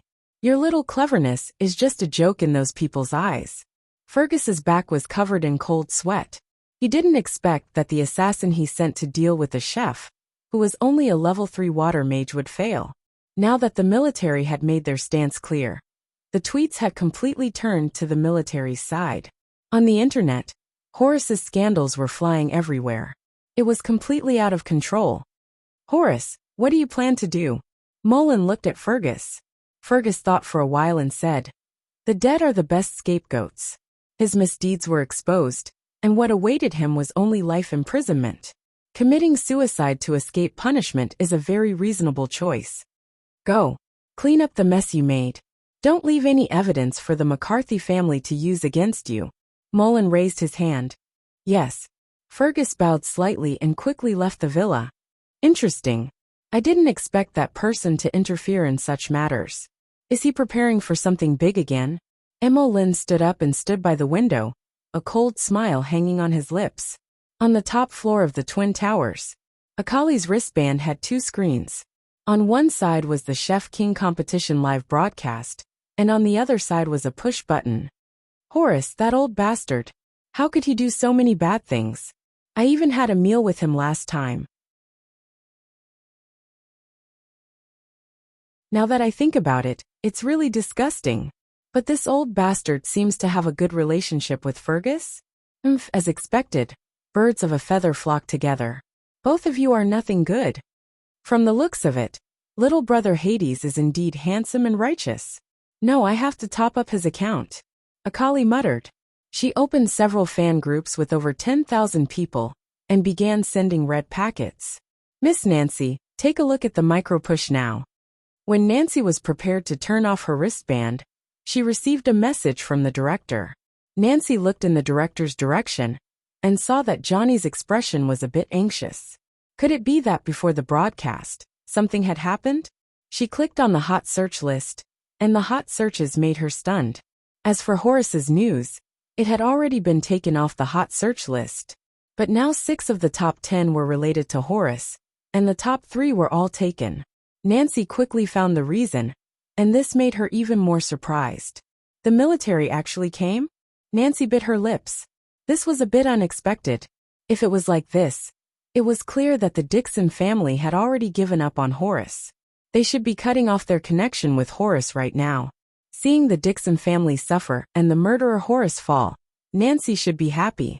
But now that the Chef King competition was about to start, and there were only 7 minutes left, the internet was focused on something else. This was not a good thing for the program. Thinking about it, her eyes fell onto the 7th hot search list. She sent a message to Johnson. Have the publicity department push 7th hot search to 1st hot search. Johnson's eyes lit up when he received the message. He immediately got up and arranged it. Soon, the 7th hot search topic, Chef King competition contestant Hades' brother Justice, began to climb rapidly and directly climbed to the 1st hot search. The 2nd hot search topic was, Military Secretariat praises Hades. The fuse of Horace's incident was that Hades had reposted and commented on the news, which then caused a series of reactions. The injustice of a humiliated girl who committed suicide was upheld, and Horace's beast-like crime was exposed because of Hades's brave and righteous voice. Therefore, people did not feel disgusted by this hot search topic. Instead, they spontaneously added to it to increase the popularity of the topic. At this time, the ghostwriters of the program group began to crazily attract people to the program. Brother Justice is participating in the Chef King competition. Let's go support him. Justice will not be absent. So will we. We will make Brother Justice the Chef King. I just want to see what such a righteous little brother looks like. Brother Hades's PK value is so low. I want to give him a ranking. The ghostwriter's comments were mixed with the support of passers-by. People in between surfing began to click on the live broadcast interface and give Hades a PK value. The live broadcast ratings of the Chef King competition began to skyrocket. The number of viewers through the micro-channel had exceeded 500 million, surpassing the peak of last season's final. This was also the highest number of viewers this season. Get ready to start recording. Nancy sent a message to Johnson and turned off her wristband. She couldn't help but look at Meg on the stage. He was found by the program group at the last minute. She had seen his information. He was a trainee under a small management company. In addition to his handsome appearance, he also had good cooking skills. This was something that other trainees from other companies could not compare to, so he was chosen in the end. Now, it seemed that this choice was extremely successful. Not only did it offset the negative impact of Jasper's incident, but it also caused the Dixon family to suffer a loss because of the Horace incident. It also brought a lot of traffic to the program. If his cooking skills are good, it would be a good choice to let him enter the top 4. It should be able to maintain the popularity for a while, Nancy thought. However, whether he could pass or not still depended on his cooking skills. Countdown to recording 10-9-8. Johnny began the countdown. The contestants and judges straightened up and got into the shooting mode. Meg looked straight ahead with a natural expression. Before coming here, she had already trained him to appear on camera. He knew how to express himself freely in front of the camera and maintain a handsome and elegant posture at all times. When the countdown ended, the camera cut to the center of the stage. The male and female hosts appeared and announced the start of the Chef King competition with a smile. They then introduced the top 8 contestants and the 10 professional judges. When it came to Meg, they gave him more screen time and praised him. Meg was quite satisfied with this. It showed that the program group was still trying to fight for some fairness for him. Is this Brother Justice? I love him. This young man has thick eyebrows and big eyes. He's a handsome young man. Fuck this smile. Mom, I'm in love. The screen was full of comments. It was obvious that netizens were paying attention to Meg. After a round of introductions and 2 commercials, the host announced the start of the top 8 competition. The rules for the quarterfinals have changed greatly from the previous ones. The production team will only provide food ingredients, but they will no longer limit the number of dishes. Every contestant can choose the ingredients they need from the food ingredients and cook them within 2 hours. The contestants will be judged first if they finish first. The professional judges will give a comprehensive score based on the contestants' performance. For the top 8 competition, we have revised the total score ratio from the online score to the live judges' score from 2.8 to 1.9 to reflect fairness. The host announced the new rules. The contestants had already received the notice in advance, so they had no objections. Even if the rules were changed, with Hades's current PK value, which was close to 0, it was equivalent to having 10 points deducted when competing with them. It did not affect him much. However, the audience who had been following the show were a little shocked. Why did they change the rules at the last minute? Isn't this too unfair to my brother? This is a last-minute rule change for Brother Justice's participation, right? As expected of the man who was praised by the Secretariat. He has a strong backing. It's still a hellish difficulty for Brother Justice to advance to the top 4. If you don't vote, I don't vote. How can Brother Justice enter the top 4? Vote your PK value. Meg's PK value increased rapidly from more than 1 million to 5 million, with the help of a group of passers-by fans. It was climbing rapidly towards 10 million. Meg knew nothing about this. He only had one thought in his mind, which was to increase the gap between him and the contestant in 4th place, and advance to the top 4. The ingredient warehouse was opened, and hundreds of ingredients appeared on the big screen. From seafood to delicacies, everything was available. I want a yellow arowana. I want a black jade tortoise. The contestants began to choose the dishes they needed. This ingredient warehouse contained all the ingredients needed for the contestants' dishes, so they could avoid the embarrassment of not having any dishes to cook. Meg was in 8th place, listening to the contestants choose the extremely precious ingredients one by one. He was quiet and calm. Now contestant Hades, Please choose the ingredients you need, the host said to Meg. I need a black sheep, 3 lemons. Meg listed a bunch of ingredients. Black sheep? He's going to cook mutton in the Chef King competition? At the judges' table, the white-haired old chef Hunter said in surprise. It's a little strange. The other contestants all chose the best ingredients, but he only chose an ordinary black sheep. The judge next to him agreed. Maybe he can cook mutton into a delicacy? Nancy said with a smile. That's something to look forward to, old Hunter said. Meg's choice of ingredients also attracted the attention of the netizens. The yellow arowana was a level 8 demonic beast that only appeared in the northwest Arctic Ocean. It was rare and powerful, and it was extremely precious. Most people had never even seen it before, let alone tasted it. The black jade tortoise was even more precious. It was said that its shell was a natural jade. If it was more than 10 centimeters in diameter, it would be auctioned. The other contestants' choices were also extremely precious. Why was the Chef King competition so popular? Other than the professionalism and interest that the food variety shows on the market lacked, the director's team was not short of money, which was also a big selling point. Here, one could see how many precious ingredients were cooked into delicacies, and a group of masters would taste and introduce them on the spot. The black jade tortoise was the best ingredient in the quarterfinals. This program was inhumane. It was precisely because of this that Mag chose a black sheep as the main ingredient, even though there were still many precious ingredients in the ingredients warehouse. That was really a shock to everyone. This country bumpkin, don't tell me he doesn't know what a high-end ingredient is. The contestants on the same stage could not help but look at Meg, and they all had the same thought in their minds. The best ingredients only needed to be cooked simply to bring out the best taste. The culinary skills could be enhanced by the ingredients, and thus, the contestants would get good ratings from the judges. This was the knowledge that was recognized in the Chef King competition, and it was also what everyone followed.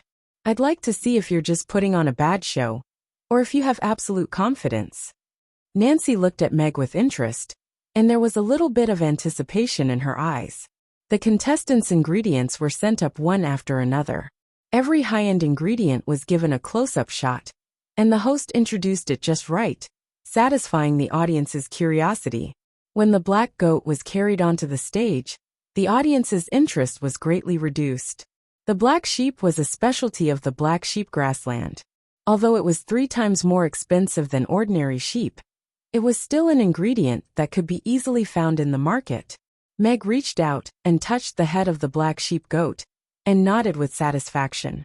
The black sheep goat was well proportioned and had a strong physique, which met his requirements very well. He knew what the others were thinking, but it did not affect his state of mind at all. No matter how good an ingredient was, if there was no matching cooking skill, it would just be a waste of the ingredient.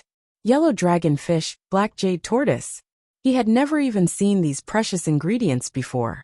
It was completely nonsense to ask him to choose one to cook and make it delicious. However, it was different for sheep. He was familiar with it. He could cook it too. The 2-hour countdown begins now. Contestants, please start cooking. The host's voice sounded. A 2 o'clock countdown appeared on the upper right corner of the contestants' workstations. The contestants began to process the ingredients and prepare to cook. Mag, on the other hand, took the cleaver from the knife rack and led the sheep to the slaughterhouse. The first step of others was to kill fish and tortoise, but his first step was to slaughter the sheep.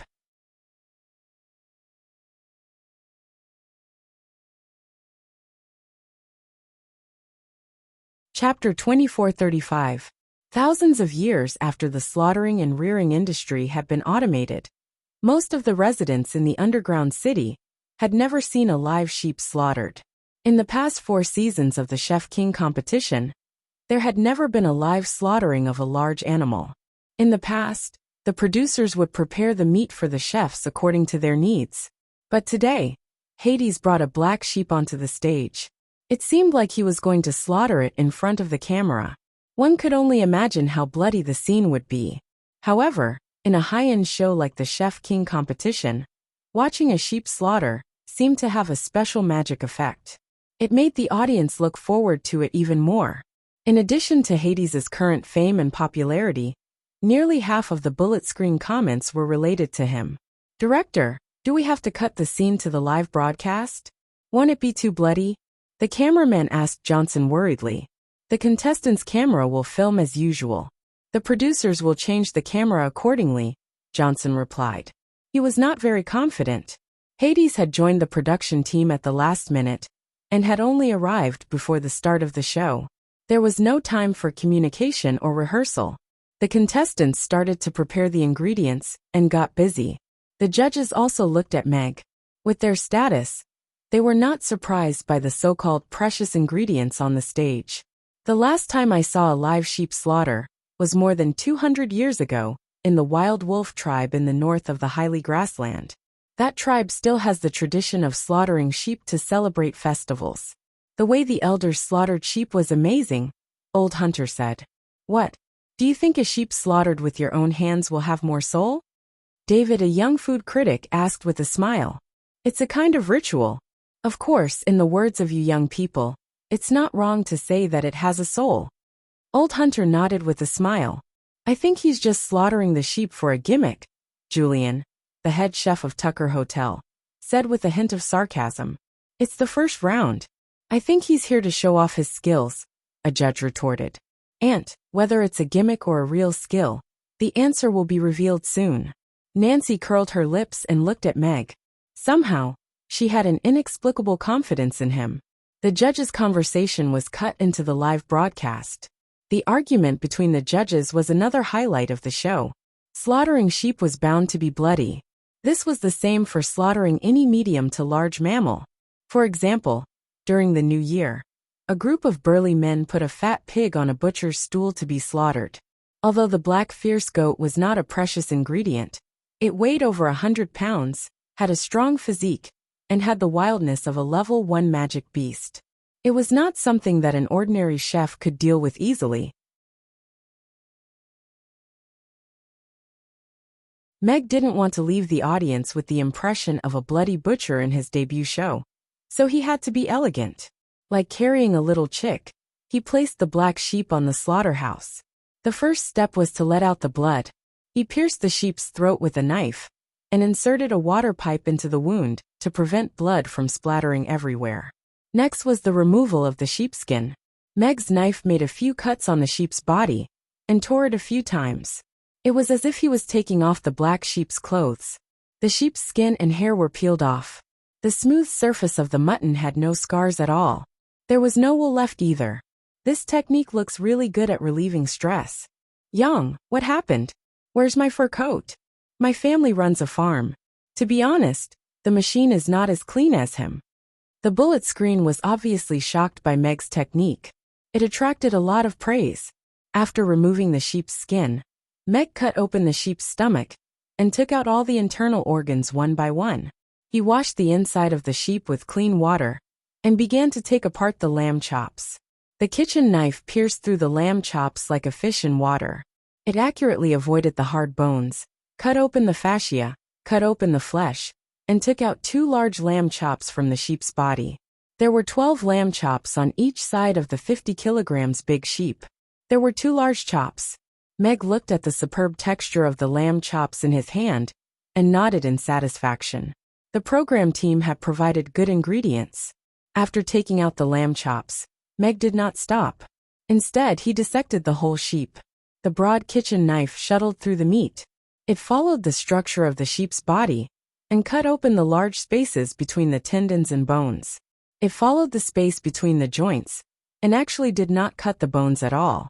The whole process was as smooth as flowing water. It was like an artistic performance. In just a few minutes, the whole black sheep was completely dissected into a pile of ingredients. Lamb chops that were suitable for roasting, hind legs and upper brain meat that could be used for skewers and stewed, according to the different cooking methods. Meg had cut up the lamb chops neatly. This technique is amazing. Hunter looked at Meg in amazement. Without slaughtering tens of thousands of sheep, you can't be so skilled, right? David was also amazed. He did not forget to tease. Did you find this contestant from a slaughterhouse? Julian looked a little embarrassed. He looked away and pretended not to see it. The chefs were good at cooking, and the gourmet was good at typing on the keyboard. However, this method of dissecting sheep was beyond their expertise, so they were indeed amazed. He's really good at hiding his skills. Nancy's smile deepened. The director cut to the camera and broadcast the whole process of Meg dissecting the sheep. The audience was also stunned by Meg's sheep dismemberment technique. Eyes, I got it. Hands, you're dreaming. This is the first time I've realized that butchering can also be aesthetically pleasing. This is really a treasure, chef. I'm a fan now. Meg only took 2 mutton chops and returned to his stove. He signaled the staff to take away the rest of the mutton. Slaughtering sheep seemed to be a very complicated process, but Meg only took 15 minutes. The contestant next to him was still competing with the yellow arowana fish. Even if it was out of the water, an 8th-grade magical beast was still a tyrant to a chef. He made a few simple cuts on the lamb and began to marinate it. The charcoal grill was placed on the stove. The charcoal fire was already burning. When the lamb chops were ready, the charcoal fire was just right. While waiting for the lamb to be marinated and the charcoal fire to burn, Meg stood at his seat and calmly admired the performance of his contestant. The contestant next to him was tall. He had thick eyebrows, big eyes, fair skin, a high nose, and a muscular body. At first glance, he looked like a man. His name was written on his nameplate, Iman. Meg had seen his profile before. Iman came from Tucker's Hotel and was the favorite student of the judge named Julian on the stage. He was able to get to this stage not because of his connections. His cooking skills could be ranked in the top 3 among the contestants. The ingredient he chose was the yellow arowana fish. The fish's body was golden, and its scales were delicate and smooth. The fish's meat was actually somewhat similar to the dragon's head. The name was appropriate. The fish had been dissected. The organs were crystal clear. There was no fishy smell in the air. Instead, there was a faint fragrance which surprised Meg. You're tuning in to the Dreamy Chapters YouTube channel. We're so grateful for your support, and don't forget to subscribe to join us on this incredible journey through captivating stories. Your generosity through donations truly makes a world of difference, as it's the primary source of revenue that allows me to expand and enhance this channel for you.